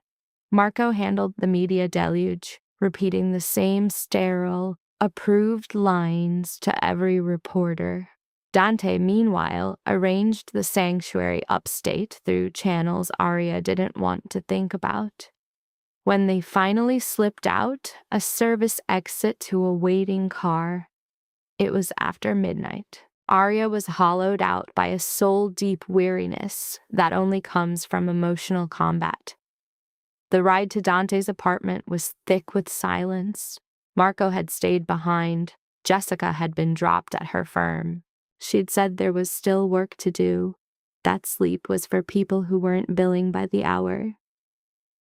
Inside his apartment, Arya kicked off her heels, sinking into the sofa. The dress that had been her armor now felt like a cage. She needed to be free of the gown of the night of her own skin. I need to change, she said, her voice small. Take as much time as you need. In the bedroom, her fingers stumbled on the zipper. She had held it together through the plan's execution, the chaotic aftermath, all of it. Here, alone, she felt the cracks begin to show. In pajamas, her face scrubbed clean of its mask, she couldn't meet her own eyes in the mirror. When she emerged, Dante had changed too, his suit gone, replaced by jeans and a t-shirt that made him look younger, less dangerous. He'd already poured the wine, 2 glasses, his gaze lost in the sprawling city lights. Sleep won't come, she asked. No, for you. A body full of adrenaline. He held out a glass. They stood in shared silence, overlooking the city that had just seen her methodically ruin Victor's world. Do you regret any of it? Dante finally broke the stillness. What part? All of it. The gala, the public ruin, the way you brought him to his knees. Arya weighed his words. No, he deserved that. And worse. But I wish it was never necessary. I wish he was the man I thought I was marrying. I wish the last 5 years of my life weren't built on a complete falsehood. She sipped the wine. I wish I had known sooner. If you had, you wouldn't be the woman you are right now. And is that supposed to be comforting? It's supposed to be the truth. Another silence fell between them. A profound exhaustion settled deep in Arya's bones, yet it was laced with a strange, humming energy, as though she were caught between collapse and a desperate need to flee. What happens now, she wondered aloud. Now you begin to heal, you rebuild, you become the person you were meant to be, not the one he made you. That sounds beautiful in theory. It's brutal in practice, Dante admitted, but you'll manage. You have a habit of making the impossible happen. Arya set her empty glass on the counter and turned to him. Why are you really helping me? She demanded. The real reason. Past the business deal, past being partners. Why? Dante was quiet for a long, heavy moment. He was seeing a ghost from his own past. A decade ago, he had stood on the same cliff edge, broken by a betrayal, holding enough rage to set the world on fire and the cold focus to do it right. He had to walk through that fire by himself. He is making sure she won't have to. Is that all it is? It is. The answer didn't feel complete to her. She could see a truth he kept hidden behind his eyes, but didn't have the strength to pull it out. Thank you, she said again. Don't thank me. We're allies. Partners don't get thanks for doing what has to be done. Is that what this is? Your duty? A crack appeared in his composure. No, but I don't have a name for what it is yet. His honesty was disarming. Arya watched his face, the hard lines, the shadowed eyes, and the iron grip he kept on himself that would sometimes break, showing something real underneath.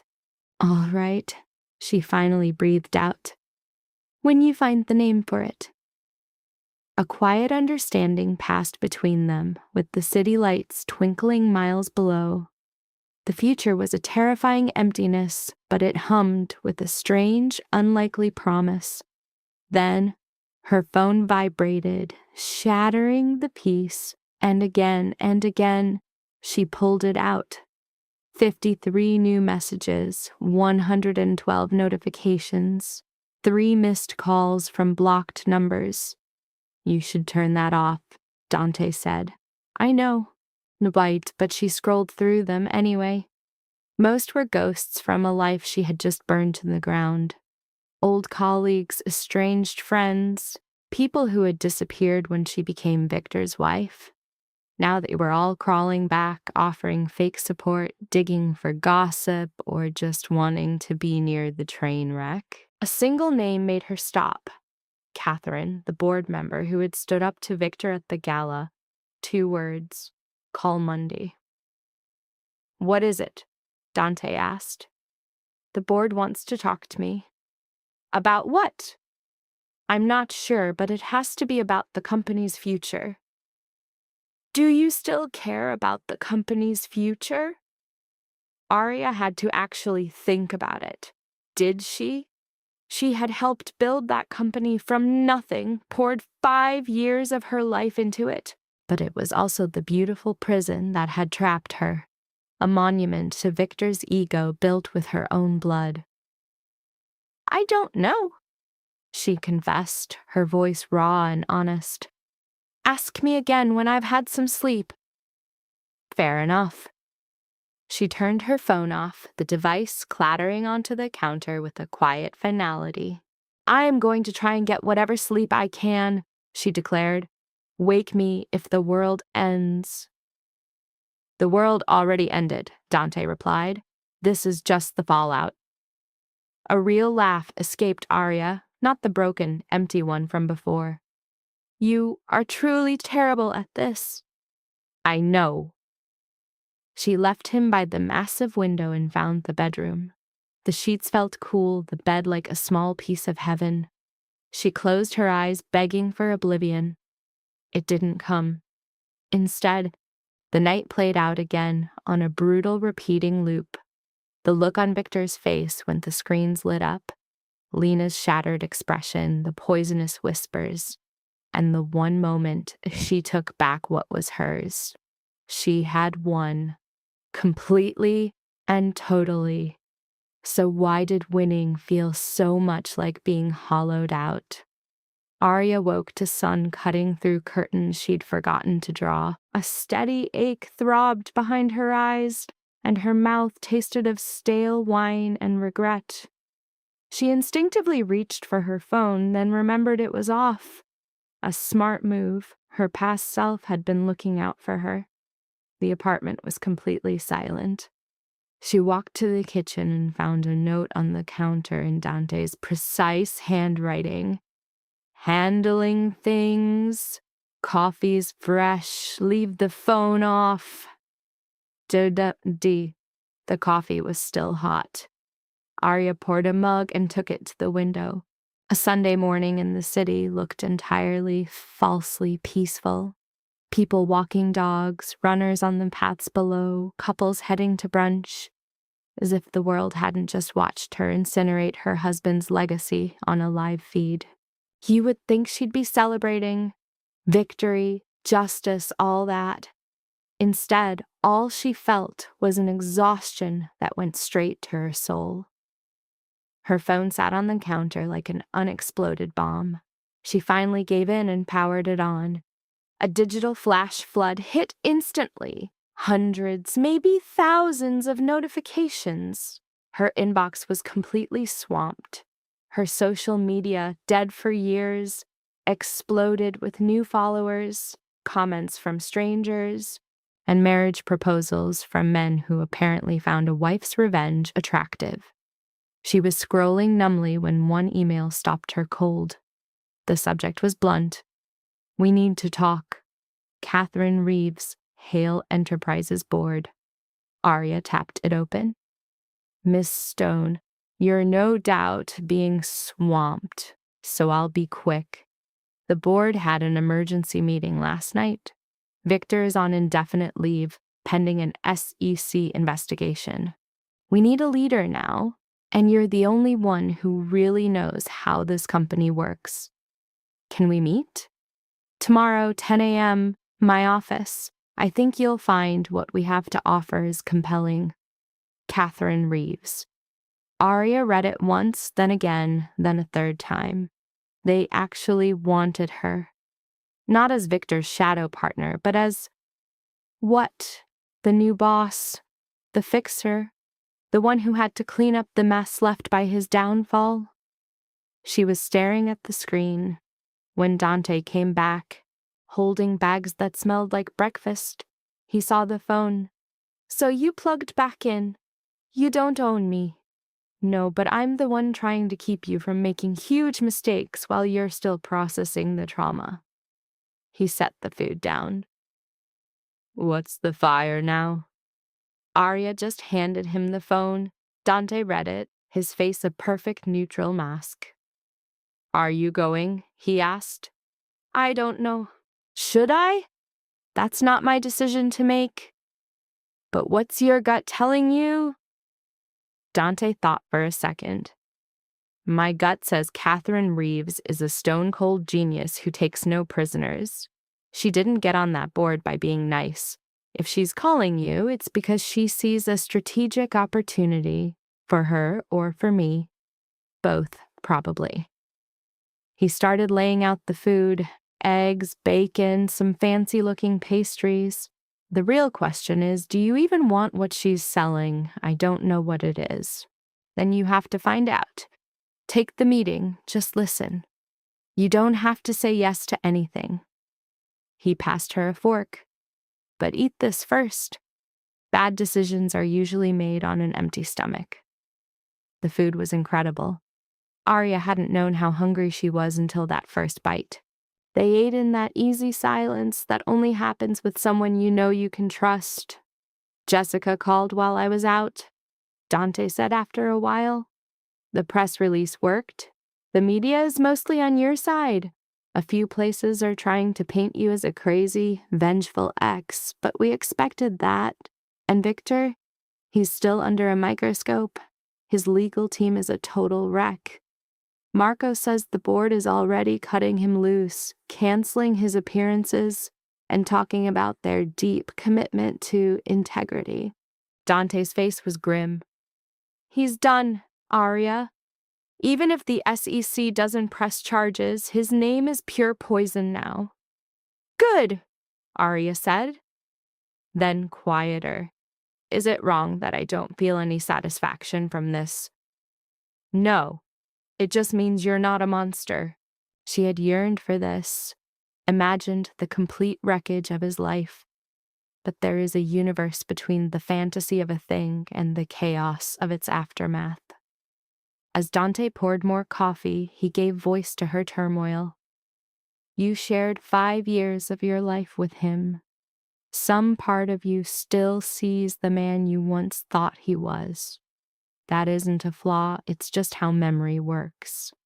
Arya considered it, remembering Victor before greed consumed him. Was that darkness always there, or did power unlock it? Did she? "My meeting with Catherine is confirmed," she said. "All right. You're sure it isn't a setup?" "I have to hear what she has to say. It's the only way I'll know if it's a trap." Dante stood, starting to gather their empty plates. Besides, staying frozen, overthinking every angle is a quick route to insanity. This is movement, a step forward. He referenced their original getaway. The plan was to head upstate. Leave this media circus behind. We can still go after you, Seer. Jessica set it for Monday morning, yes?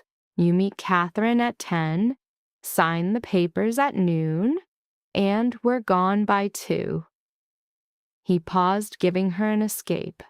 Unless you want to call the meeting off. No, I need to know what she wants. Then we'll find out what she wants. The rest of their Sunday passed in a state of suspended animation. Arya's search for calm was useless. Books were just patterns of ink on a page. At last she opened her laptop, calling forth the digital record of her history. 5 years of her soul invested in Hale Enterprises. Business strategies, labyrinthine financial projections, sharp market intelligence, the very bones of an empire Victor had passed off as his singular creation.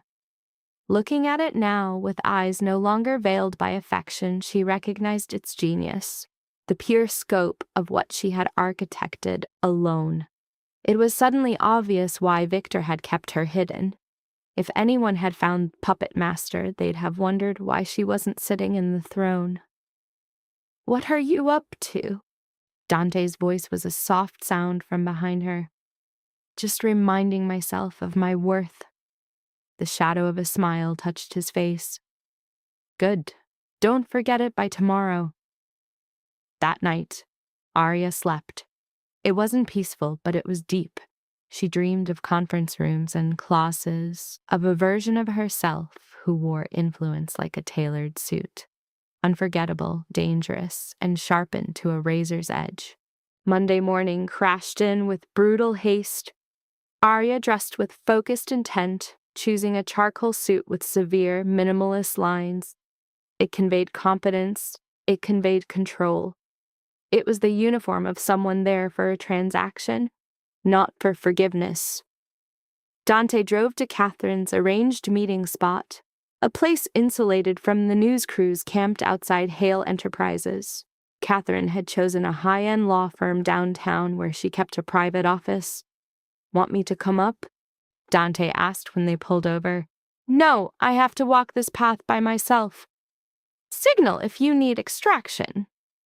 A faint smile graced Arya's lips, though her hands trembled slightly. "It's a meeting, not a kidnapping." "With Catherine Reeves," he shot back. "That line gets blurry fast." The firm commanded the building's top 3 floors. Catherine's suite, on the 48th story, had a panoramic view that rivaled Dante's. She stood as Arya came in, a statuesque woman with prominent cheekbones and silver hair cut into a sharp bob. "Miss Stone, I appreciate you coming." "Ms. Reeves, please, Catherine, have a seat." As Arya took a chair, Catherine poured coffee from a glass press, skipping the perfunctory offer. "I won't mince words," Catherine said. "Hale Enterprises is in a nosedive. Victor has all but vanished. The SEC is closing in. We're down 3 major investors, and our stock tanked 40% when the market opened. I've been following the developments. What you might not know is that the board held a 6-hour emergency meeting last night. We reviewed all the evidence Jessica Chen delivered. We talked to our lawyers, our financial people, our crisis team." Catherine sat back, her posture one of detached analysis. "The unanimous conclusion is that Victor built this company on a bedrock of lies. Your lies specifically. The genius he claimed was his." "That's correct." "Which means that from a legal, moral, and functional standpoint, you have a more legitimate claim to run this company than anyone else." Catherine's eyes were piercing, clinical. "We are offering you the role of Chief Executive Officer." Arya had expected this, felt it coming since the invitation, but the spoken words were a tremor through her soul. "Why?" she managed. "Because you're the only person alive who can save it. You know the vision, the deals, the players. You were its architect. You can be its salvation. Or I could watch it all burn down and start over. You could, Catherine allowed. Dante Moretti would hire you in a second. But do you really want to let Victor's spectacular collapse destroy 5 years of your own creation? The move was merciless, a direct assault on her pride. Arya saw the play, target her ego, her sense of ownership, her ambition to see her work outlast the man who almost ruined it. What are the terms? She asked. Catherine pushed a file across the polished expanse of her desk. The CEO title, total executive power. A salary to match. We're talking 7 figures with a substantial stock package. You'll report to the board, but honestly, with most of this in survival mode, you'll have a free hand. Arya flipped open the folder. The numbers were breathtaking, more than just a salary. This was the kind of wealth that builds new worlds. And what's your angle in all this? She questioned. A company that doesn't go bankrupt, a CEO who knows what she's doing. And on a personal note, Catherine's smile was a thin, predatory curve. The deep, personal satisfaction of watching the men who let Victor lie for years have to take their orders from the woman they made invisible. You never made me invisible. No, but I stayed quiet. I saw the signs, saw the best ideas coming from his department with no author attached. I didn't ask the hard questions. Catherine's face grew stern. Consider this my apology and my attempt to make it right. Arya just watched the older woman, so Catherine Reeves, a power broker who hated games, was making a real play. Arya pushed back. I'll need some time to think. Catherine's response was immediate, naturally, but we need an answer by the end of the week. The company's bleeding money and trust. Every day we go without a leader is a loss we can't recover. Arya nodded. I understand. Catherine leaned in, her focus absolute. Do you? You need to know that if you take this, you are walking into a war. The media will devour you. Victor's loyalists, and he has them, will run a campaign to destroy you. A faction of the staff will want you gone. It will be hell. Arya replied, I'm ready for that. Catherine laughed without humor. Are you? Because Saturday night was just the opening act. This becomes your life. A constant battle, endlessly justifying why you're there, facing down people who'll say you slept your way to the top, or manipulated your husband, or whatever story helps them sleep at night. Catherine's voice was ice. I'm offering you a kingdom, Arya, but crowns are heavy and someone is always trying to rip it off your head. Arya thought of the gala, of facing 400 strangers to take back her name, and the emptiness that came after, as if revenge was only the overture, not the entire performance. She then posed a question. Allow me to ask, if I take this job, fix the company, restore its name, what happens to Victor? He becomes a textbook case of public disgrace while you rise from the ashes with the empire he tried to steal. A faint smirk played on Catherine's lips. I thought getting even was your endgame. It was, but I'm starting to think there's a better one. And that is? Building something that belongs to me, not fixing Victor's mess, not saving his company. Mine. Arya shut the folder with a soft, decisive click. I appreciate the offer, Catherine, I really do, but this isn't my future. Catherine's eyebrows shot up, a flicker of genuine shock. You're turning down the CEO chair at a Fortune 500 company? I'm turning down the CEO chair at Victor's company. There's a vital difference. Arya got to her feet. I spent 5 years in his shadow. I won't spend the next 5 cleaning up his disaster. Even if the whole thing collapses. Even then, a deep sense of calm washed through Arya's very core. It might have been resolve, or maybe just the stark clarity that comes with truth. I built it once. I can build something better. Catherine studied her for a long, quiet beat before a laugh escaped her. A real, surprised, and genuine sound. You know, I think you might actually do it. She rose and offered her hand. For what it's worth, I think you're making a mistake, but I have to admire it. Arya shook it firmly. Thank you for the chance. If you change your mind, I won't.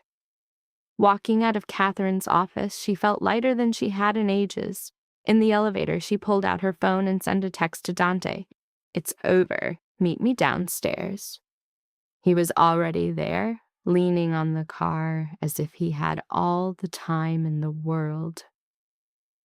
So, how did it go? He asked. They offered me the CEO position. A beat of silence settled. I refused. Though Dante's expression remained a mask of calm, his eyes betrayed a flicker of change. For what reason? I have no interest in rescuing Victor's failing empire. I intend to build my own from its ashes. She slid into the car, something that belongs to me from the very beginning. The engine ignited as Dante turned the key. And what does that look like? The shape of it is still forming, but I will give it form. They drove to Jessica's office, where a tower of paperwork awaited. Divorce petitions, intellectual property filings, asset declarations. Arya's hand began to cramp as she signed page after relentless page. This is only the first move, Jessica warned. Victor's lawyers will fight every clause. We could be trapped in this process for months. I'm ready for it. And you're resolved on declining the CEO role? It would have given us immense power in these talks. I am resolved. Jessica's gaze was sharp, analytical. As you wish. It's your choice. But in my professional opinion, you're making an incredibly risky play. You're the third person to tell me that today. Then maybe you should listen. Or maybe I'm the only one seeing clearly while the rest of the world has gone mad. Arya put her final signature to the page. What's the next step? Now, we wait for Victor's countermove. He has 30 days. Then comes discovery, depositions, the whole grim affair. Jessica squared the documents into neat piles. My advice? Disappear. Let the media frenzy die down. Let Victor start to sweat. That's already the plan. We're leaving town. Good. Stay gone as long as you can. Come back when you're ready for the fight. The journey to the countryside took a full 3 hours. Arya watched the city bleed into suburbs, which then dissolved into open fields, and finally, dense woods. Dante's safe house was a modern lakeside cabin, stark and elegant. All glass and timber, it stared out over a horizon of unbroken water. Is this where you go to disappear? Arya asked as they pulled up. This is where I come to remember what matters. The inside was spare and clean, comfortable without being decadent. A fire was already set in the hearth, the kitchen was stocked, and the bathroom held fresh towels. How long are we staying? Arya murmured. As long as you need. She drifted toward the window. The lake was a sheet of perfect glass, an unblinking reflection of the sky. No eyes watching, no cameras, no questions she wasn't prepared to answer. I think I'm supposed to feel relieved, she said, her voice low. But you don't. I feel like a fugitive. You're not running, you're repositioning. Dante came to stand beside her. There's a critical difference. Is there? Ew. Running is surrendering ground. Repositioning is a tactical retreat. He paused. So, tell me exactly what happened at Catherine's office. Arya narrated the entire scene, the offer, its strings, and her flat refusal. As she spoke, she watched his reflection in the glass, trying to read the thoughts behind the stillness. Do you think I made a mistake? She asked when she finished. No. I think you made the right choice, but for the wrong reasons. What is that supposed to mean? It means turning down the CEO title to build something of your own is a sign of strength. Turning it down because you're terrified you might not succeed is not. Arya turned, facing him fully. I'm not afraid. Are you sure? No, I'm just... The words died on her lips. Afraid of what? Of failing or of succeeding? Of becoming another Victor? I'm done being his creation, taking that job, running his company. Even if I made it a wild success, I'd still be in his shadow, the woman who fixed Victor Hale's legacy. I need my own. I understand, Dante said. Is that all? Just... I understand. What else would you have me say? That you're wrong? I don't think you are. That you should change your mind. You won't. The corner of his mouth twitched into a faint smile. You've played your hand. Now you have to own it. How profound. I have my moments. They let the rest of the day pass in quiet adjustment. Arya paced the silent house, luggage unpacked, but her mind a chaotic mess. Stillness felt alien. After 5 years of relentless focus on one goal, she had forgotten how to simply exist, and the idleness left a bitter taste of guilt. When dusk began to paint the sky, the restlessness won. Dante found her on the deck, a dark shape against the dying light. The quiet getting to you? He asked. I can't stop thinking about what's next, after the lawyers, after the chaos ends. She wrapped her arms around herself. I spent 5 years building Victor's dream. What's mine? What do you want it to be? I don't know. Something that makes a difference. Something that helps. A sharp, humorless laugh escaped her. It sounds so naive, he countered. It sounds human. My gift is strategy, seeing the angles no one else sees, solving the problems no one else can. But for 5 years, I used that gift to make already rich men richer. Her voice hardened with a new resolve. Maybe it's time for a different kind of game, a different prize. Like what? I'm not sure yet. Maybe consulting for companies on the verge of collapse. Startups with great ideas but no business sense. Companies run by women, by minorities, the ones the old boys club always overlooks. The idea took shape as she spoke it into the evening air. I could start my own firm, small at first, very selective, only take clients I truly believe in. That's not a path to getting rich quick. It doesn't have to be, not at the start. I'll have the settlement from Victor. I have my own money. She spun around, her eyes locking with his in the dimming twilight. And I'll have a partner who once told me he wanted to build something with me. I did say that. Did you mean it? I don't say things I don't mean. Then make good on it. Invest in me, in this idea. A true spark of life lit Arya's face, the first he'd seen since the gala. You need to legitimize your own empire. This could be how. Dante just watched her, his expression a mystery in this gathering dark. So what's the pitch?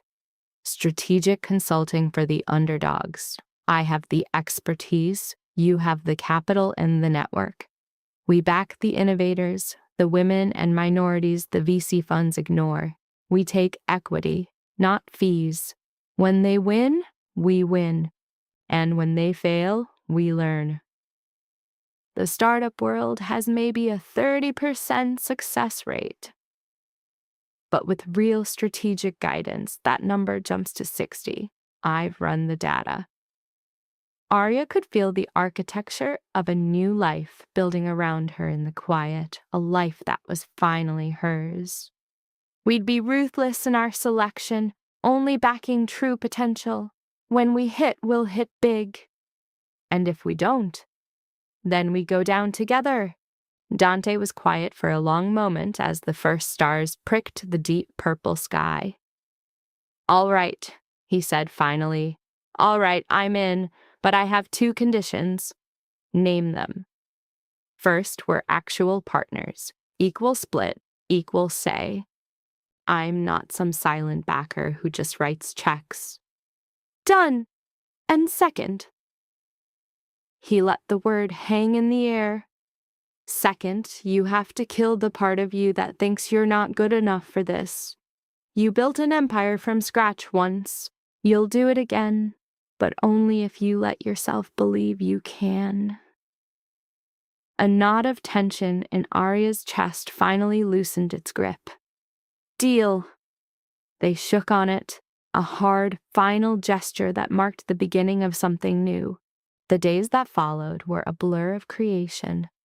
Fueled by endless cups of Dante's strong coffee, they worked from sunrise to midnight, hammering out business plans, researching targets, and building financial models. Arya felt an energy she hadn't felt in years. This wasn't Victor's world. This wasn't a secondhand dream. This was hers. On Wednesday, the outside world broke in. Victor just filed his countersuit, Jessica said, her voice all business. And it's ugly. How ugly? He's painting you as a calculating fraud, claiming you hid your work to avoid liability, that your genius belongs to him and you were paid with the marriage, the mansion, the life he says he gave you. Jessica's tone was ice. He's fighting everything. I expected that. I know, but it's going to be a long, vicious war. His legal team is the best. This is going to trial Arya. It could take a year, maybe more. Arya's eyes found Dante, who was watching her from across the room. All right, she breathed out. Then we go to war. Are you sure? You could still take a settlement. Take the payout, sign the gag order, and be gone. I am resolved. So be it. I'll prepare for trial. A silence stretched over the line from Jessica. One last thing, your refusal of the CEO seat is now public domain. It's everywhere. One half of the world thinks you're a fool, the other, a saint. And your opinion? My opinion is you are my client, and I will see you win. The call ended, plunging Arya into a weighted quiet. A year of legal attrition. A year of Victor's team dissecting her soul. A year of public trial by fire. Second thoughts? Dante's voice was a low murmur. No, just a sudden clarity on the scale of the war I've enlisted in. She rose, arching her back to shed the immense pressure. Her conviction was met with a countermove. His pledge of support arrived as a dossier of clients for their nascent venture. He held a document detailing 3 companies, all helmed by women, all battling the undertow of strategy and expansion. This, he proposed, was her new front. Arya's eyes traced the names.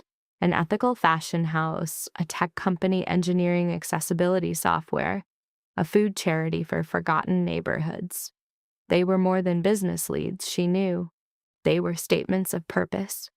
He met her gaze, acknowledging the unspoken thought. Their potential was the very reason they were chosen. She saw him clearly then. Dante Moretti, a specter from the criminal world who entered her life via sham engagement only to become an improbable guardian, a confidant, and something far more dangerous. A simple thank you felt utterly insufficient. He brushed it aside, classifying the act as a cornerstone in their partnership. But this felt larger than any contract. It was the sensation of being seen after 5 years of absolute erasure. Sleep would not come for Arya that night. She found Dante on the balcony, his gaze fixed on the lake's obsidian stillness. He too was awake, his mind turning the gears of a darker campaign. The stratagem he was constructing was a quiet one, the surgical dismantling of Victor's public image, a move designed to leave no fingerprints. Jessica, their lawyer, was constrained by the law's rigid lines. He, however, was not. He then gave her an option, a final chance to insist his methods remain clean. She knew the proper response was to let justice take its course, but she was weary of a rigged system that gave Victor a pass to operate without consequence. She met him at the railing, the cold of the metal a stark contrast to her own rising fire. The secrets he hinted at were specific: fraudulent financials, proof of shell companies, and a clear pattern of absorbing the work of others. Arya, it turned out, was not the first creative mind he had systematically erased. Dante's tone was like ice. Victor's entire history was a predatory loop that demanded to be broken. The outcome for him would be total ruin. Dante was unconcerned with the morality of it all. Arya knew his conscience was his own, but the decision to strike had to be hers. Weighing her own scars against the coming battle, her answer was unwavering. She ordered him to dig up every single buried sin. With her word given, they stood in the heavy silence, the moonlight splintering at the water's surface. In the city, Victor's world was beginning to fracture as his legal team panicked. Here, in the quiet, Arya was laying a new foundation, one that was hers alone. A period of 3 months vanished in a blur of legal prep, opposition research, and the methodical work of building her consultancy. The nightmares of Victor's gala betrayal finally faded to black. By the 12th week, she had lost count of the days. Her firm, Stone Strategic, a name Dante insisted on to reclaim her story, had signed its first clients. The sustainable fashion brand shattered its projections. The accessibility tech company closed its Series A funding. The food initiative expanded into 2 new cities. Arya's income was modest but climbing. More importantly, her life's energy was now fueling meaningful work with people who saw her as a colleague, not a phantom from another man's past. Dante's influence was the silent engine. He provided introductions to serious investors, to responsive lawyers, to financiers who addressed her with respect. The title of Dante Moretti's partner carried a weight that being Victor Hale's ex-wife never could. Their counterfeit engagement proved an even more effective tool. This was the one area they carefully navigated around. The engagement was meant to be a temporary, tactical fiction for public consumption. Yet Dante kept up the act in professional circles, continued wearing the simple platinum band that matched hers, and would sometimes hold her gaze with an intensity that burned outside their business pact. Arya told herself it was nothing, that she was too consumed with rebuilding to think about a life after the divorce was finalized. It was a practiced lie, a defense mechanism perfected over years of survival. The notification from Jessica came on a Tuesday morning in the early November. Arya was in her small 3-room office, analyzing data for a 4th client. Jessica's phone call was sharp, A court date was locked for January 15th, as the judge wanted it settled before the fiscal year closed. That gave them just under 2 months to prepare. Victor's attorneys were pushing a settlement hard, a sure sign they knew they would lose but were trying to contain the blast radius. Arya set down her pen. The offer was $50 million, undisputed ownership of her intellectual property, and an ironclad non-disclosure agreement to bury the story for good. $50 million to simply not exist. 6 months ago, she might have taken the money and vanished. But she was not that person anymore, not the woman who mistook hiding for safety. Her refusal was instantaneous. $50 million was an insult for the scale of his theft, and the NDA was a cage, preventing her from warning others or ever owning her story. Arya's conviction was diamond hard. No deal. They would see him in court. After a brief silence, Jessica agreed, summoning her back to the city for the grueling 2-month push. When the line went dead, a profound stillness filled the office. Outside her window, the city beat with its own secret wars. In 2 months, she would face Victor, and every piece of the new life she had built would be put on trial. A wave of terror should have washed over her. Instead, what came was a cold, sharp focus. Dante found her later that night at their apartment, the same one they'd inhabited since the gala, where their fabricated engagement had slowly, imperceptibly become a real, unvoiced bond. He confirmed Jessica had reached him too. The trial was on for January. She wasn't just fine, she was better, admitting a deep-seated need for this final confrontation. He noted that 3 months ago, she looked like she wanted to fade into nothing. Now she looked ready to set the courthouse on fire. She corrected him. Her target wasn't the building, but Victor's entire manufactured legacy. A fine point, he conceded. He had more to tell her. His people had uncovered more on the shell corporations, laying bare Victor's signature move of stealing innovations and laundering the resulting profits. The count of his other victims was at least 6, with more suspected. All of them had been either fired under a dark cloud or had simply vanished from the industry. His face was grim. They had managed to convince 3 of the victims to testify if Jessica wanted them. A knot of ice tightened in Arya's gut. He had destroyed the careers of at least 6 people. Others were undoubtedly too afraid to talk. Dante made it clear this had grown far beyond their personal battle. It was a systemic fraud that had been running for nearly a decade. The Securities and Exchange Commission was now launching a major investigation, with the board weighing potential criminal charges.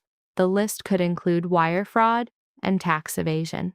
If the allegations stuck, Victor was facing prison time. Arya steeled herself for a sense of victory that never came, only a deep, profound exhaustion. She asked if they had gone too far. He had no such qualms. While Dante admitted to past actions he regretted, he did not see this the same way, helping her reclaim her life while exposing a man whose empire was a house of cards was not a moral failing to him. It was a balancing of the scales. Even if it meant Victor's absolute destruction, he insisted that Victor was the architect of his own demise. Their only part in it, as Dante framed it, was to give the world a clear view of the wreckage. Arya turned his words over in her mind, thinking about the line between justice and vengeance and the collateral damage of her crusade. She had been so intent on taking back what was hers, she hadn't truly considered the man who would be left at the rubble. She then told him about seeing Lena by chance in a downtown cafe. Dante was curious. Lena had seemed adrift, smaller, and had offered a rambling, tearful apology, swearing she didn't know he was married when their affair began. Arya was sure it was a lie, but one that Lena had repeated to herself until it became her truth. Dante found this perfectly rational, noting that people constantly rewrite their own stories to make themselves the heroes, or at least to escape being the villain. She wondered if I despised her. Did I? No, what I held for her was pity. At 24, she saw herself as the heroine of a story, claimed by a man of great influence. Now she was the other woman in a scandal that was torching his career. Arya's eyes at last met his. I once longed for her to suffer. That night, I wanted her to feel the very shape of my hurt. But now, you can see she too was his victim. And yet was she truly? She chose this. She entered an affair with a man who had a wife. She came to that gala wearing a dress worth more than someone's monthly rent. She could be both casualty and conspirator. Life seldom offers a divide so clean that a person is just one or the other. Dante drained his glass. The vital point is, does her performance change where you stand? Arya weighed the thought. Did it? Lena's pain didn't cancel out her own. Lena's flawed decision didn't absolve Victor of his much deeper transgressions. No, she finally decided. Nothing is different. I am going to court. I intend to win, and I will make certain everyone understands exactly what he did. Then your path is clear. The next 60 days were a pure inferno.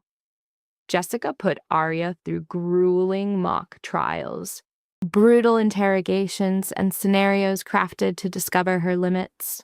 They practiced her testimony until it was etched in her mind, taking apart every piece of paper, message, and fragment of evidence. Marco helped by playing Victor's lawyer, becoming an over-the-top, condescending character meant to unnerve her into an error. So you claim to have done all this work, he'd sneer with biting sarcasm. But you never asked for credit or your name on anything. How incredibly convenient. I was told it was better for the business if I stayed in the background. Who told you? My husband, Victor, and you have no proof that exchange ever happened. I have 5 years of messages where he directly tells me to skip meetings, stay away from investors, and leave my name off projects. Messages that could be interpreted as a spouse protecting his wife from a cutthroat industry, or letters that could suggest a man systematically deleting his wife's career to steal her accomplishments. Marco's attacks were merciless. Jessica would interrupt, protest, then switch tactics. They ran the exercises until Arya could parry any venomous assault they threw. Dante was a specter in some practices, completely quiet. Jessica claimed it looked bad for a fiancé to be training a witness, but he sat behind them, watching. Afterward, he would drive her home and let her vent. I truly wanted to hit Marco today, she'd admit. That is the whole point. I know. It is no less infuriating. Perfect. Use that fury on the stand. Victor's real attorneys will be 10 times more savage than Marco. Let them provoke your anger, then focus that heat into surgical accuracy. The advice was good. Arya discovered how to forge her rage into a tool of pure lucidity, turning their questions into weapons instead of letting them shake her. By December, she was a machine. A week before Christmas, Victor's name lit up her phone. Following months of total silence, Arya just gazed at the display, almost letting it go unanswered. But her curiosity won. "What do you want?" she asked. "Arya." His voice was broken, completely exhausted.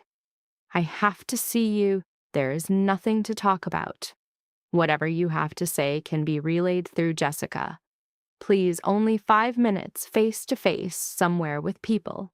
She understood the right response was no, to hang up and block him. But she heard her own voice say, "Where?" "The cafe, the one close to where we used to live. Tomorrow at 2 o'clock. Fine. 5 minutes. She cut the connection before he could speak again. You can't be serious about going, Dante noted. He stood in the doorway and had heard it all. I am.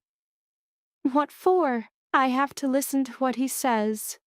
To the excuse he has built, the story he is telling himself now where I am the bad guy. This is an extremely poor decision. Probably, but I have decided. Her gaze locked with his. You can come with me. Sit at a different table. Make sure he does not start anything. He will not do anything in a busy place. So there is no reason you shouldn't be there, is there? Dante sighed. All right. But if he makes you cry, I will break his jaw. A deal. The next day, Arya walked into the cafe 5 minutes ahead of time, chose a visible table by the window, and got a coffee she would not touch. Victor walked in exactly at 2 o'clock. He looked like he had been chewed up and spit out. Thin, his suit hanging off him, with deep circles under his eyes. He had aged 10 years in 3 months. Thanks for meeting me. He started sitting down. You have 5 minutes. I want to settle. Jessica told me. I said no. Arya, please, this trial will destroy us both. The media, the evidence, everything that will come out. The only thing that will come out is the truth. If you are afraid of the truth, that is a problem you created for yourself. Victor flinched. I made mistakes. I admit it. I should have given you credit, should have seen me as an equal, not an underling. Respected what I brought to the table. Not slept with your assistant. Arya's voice was completely flat. Yes, Victor, there are quite a few things you should have done. I loved you. No, you did not. You loved how useful I was to you. There is a big difference. He was quiet for a second. I am going to lose it all, am I not? That is right. The business, my reputation, maybe my freedom, if the SEC comes after me, that is right, and you are okay with that. Arya actually considered it, really thinking about the question. Could she really watch the man she once loved be taken apart piece by piece, see his whole life turn to dust? This was never about tearing you down, she said, her voice a low growl. This is payment for what you took. 5 years of my work, my ideas, my very existence. You wore it all like a disguise. You made me an apparition in the story of my own life. Then you threw me away. Her eyes met his, cold as ice. You built this prison yourself, Victor. I just happened to hold the key. He sneered, I can fight this, drag it out for years, make it a long, ugly war. Then have your war. Arya shot back, getting up. But you are going to lose.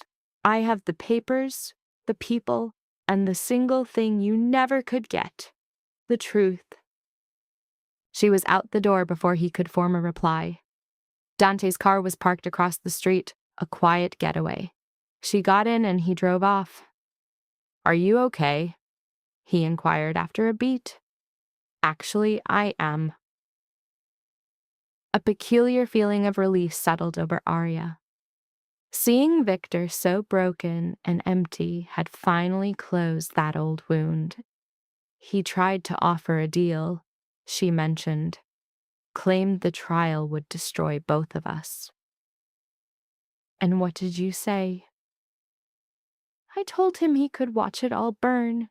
A slight smile played on Dante's mouth. That is my girl. The phrase hung in the air. His girl. Not his partner, not his equal. His. Dante. I know. We have to talk about this. About us. Whatever this is. His eyes never left the road. When the trial is over, he stated, after the dust settles, we can put a label on it. What if I need that label now? Right now, you need to concentrate on winning, on taking back your life, on proving you are not the phantom Victor created. His eyes darted to hers. When you win, and you will win, we will talk about what comes next.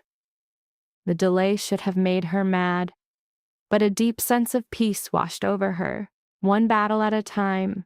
She could handle that. Christmas was a quiet affair. Arya was with Dante, Marco, and Jessica, a strange little group that somehow felt right. They gave presents and shared wine, deliberately not thinking about the court date, just 3 weeks out. For New Year's Eve, Dante held a small party for people backing Arya's venture. She had on the same dark blue dress, but felt like a different person. Stronger, more sure of herself. As the ball dropped and couples kissed, Dante found her out on the balcony. "Making a resolution for the new year?" he asked. "Trying to. I can never stick to mine." "Tell me anyway."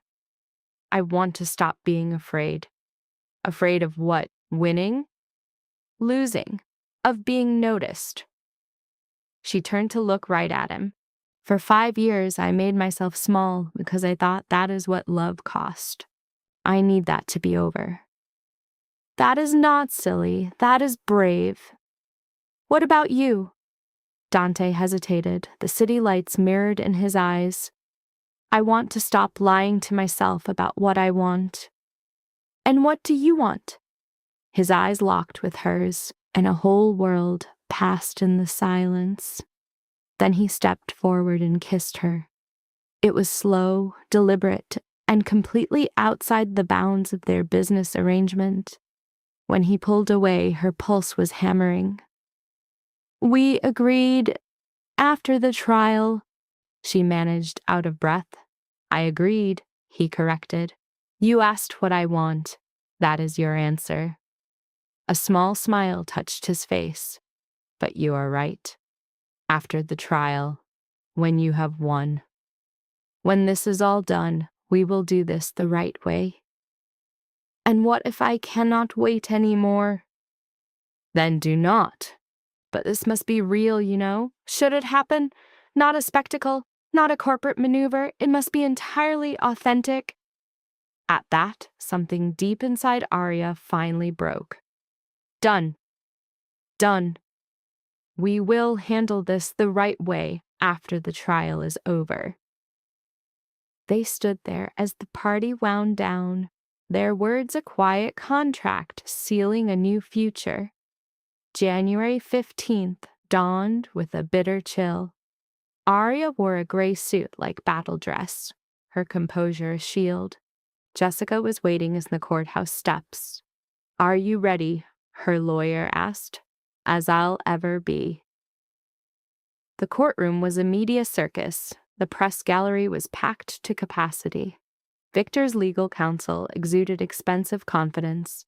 The board members were a fractured array of loyalties, the faithful, the climbers, and the watchers. At his table, Victor looked small, abandoned.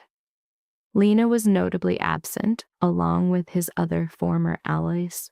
He had torched his own network with stunning efficiency. The trial was a brutal 3-day affair, 3 days of testimony and savage cross-examinations that laid bare every ugly truth. Jessica operated like a surgeon. Her methodical dissection, leaving Victor's own lawyers looking utterly demoralized. Arya testified on day 2. Her answers were sharp, no emotion, no outbursts, nothing for them to twist. When the opposing lawyer tried to paint her as a schemer, asking, "Didn't you hide your work to take credit for it later?" she held his gaze and said, "No. I hid my work because my husband told me to. He said it was better for the company. I was trusting him." After that, her case was built piece by piece. 3 former employees told matching stories. He stole their ideas, took the glory, and destroyed the careers of any who objected. Financial auditors followed the money through a web of shell companies. Marco testified that he had wanted Arya for years, as the industry knew she was the real genius. Victor's defense was hollow. He talked of shared property, of buying her a life of luxury, of a partnership, but the evidence against him was an avalanche. There were the emails, the contracts, and the recordings of meetings where her voice commanded the strategy while he simply signed his name. The court broke for recess on the third day.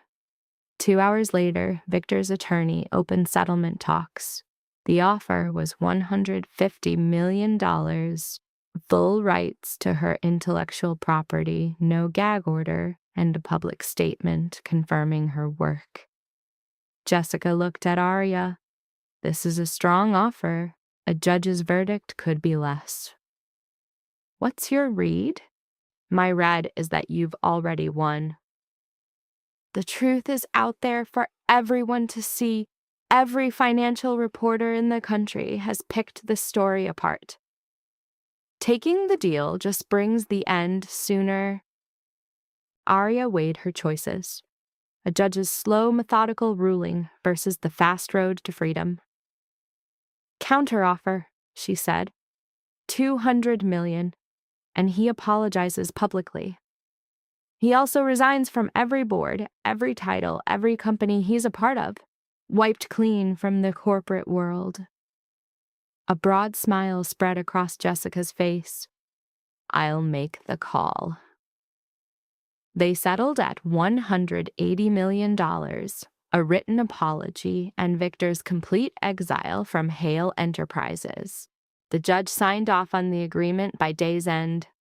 Outside, facing a wall of cameras, Arya stepped to the podium. I am grateful this process is over. She read from the script Jessica had prepared. But more than that, I am grateful I could tell my story. For 5 years, I gave my soul to a vision, only to watch someone else put their name on it. That time is done. The truth is known.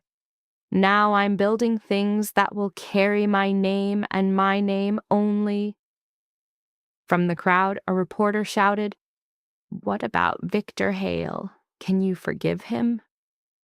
Arya paused, thinking about what forgiveness even was, a kindness to him or to herself.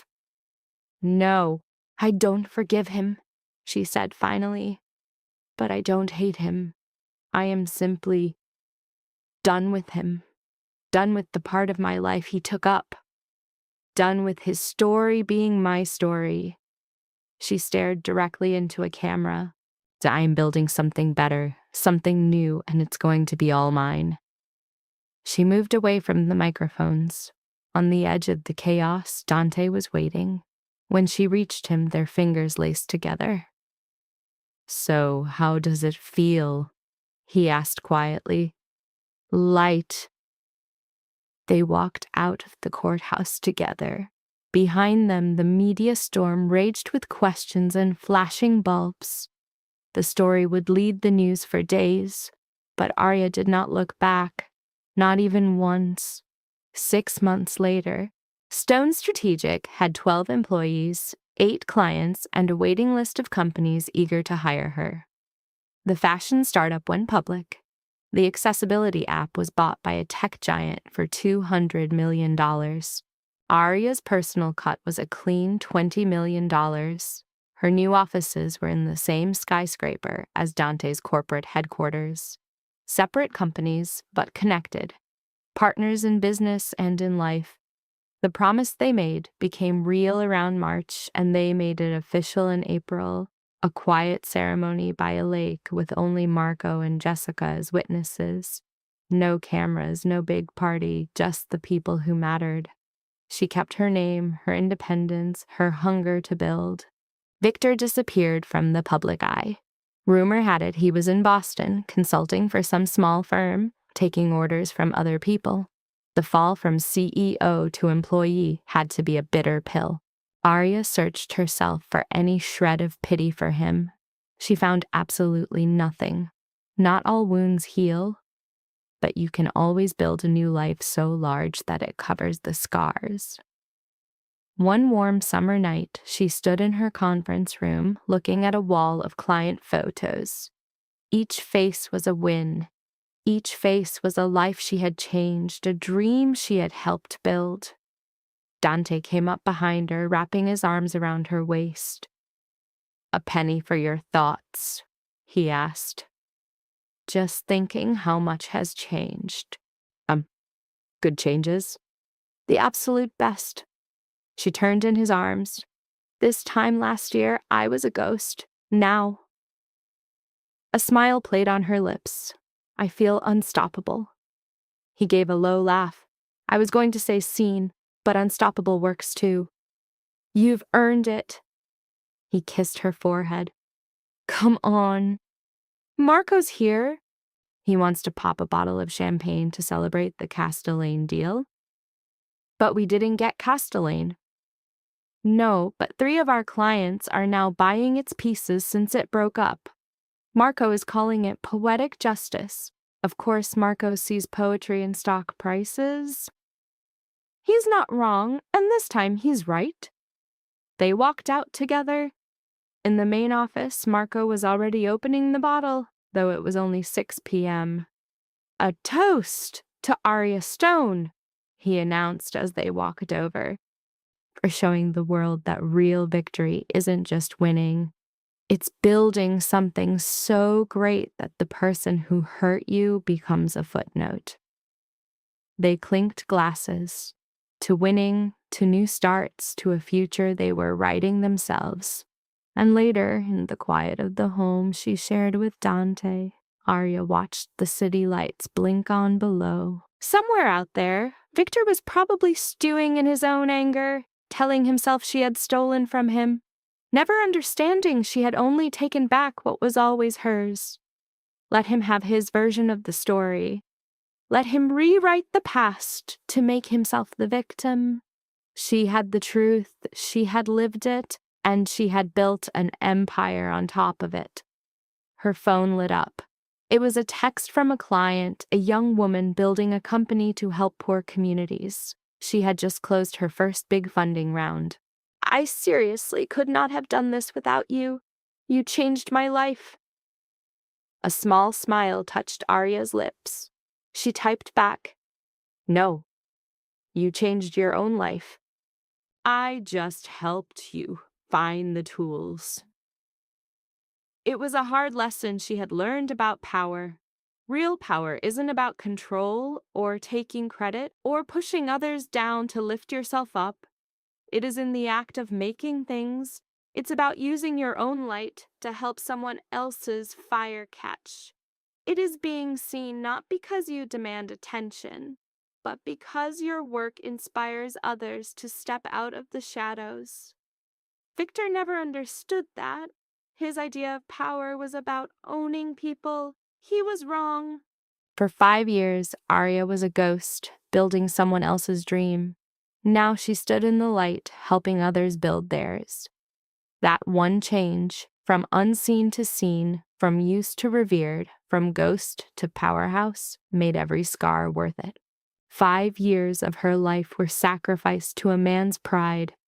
But from that fire, she emerged remade and powerful. The hesitant woman from just 6 months ago was a stranger now.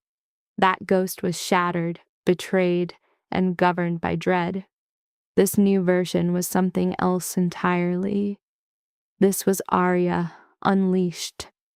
And she had learned that freedom is the most visceral form of vengeance. Dante's arms wrap around her, his voice low.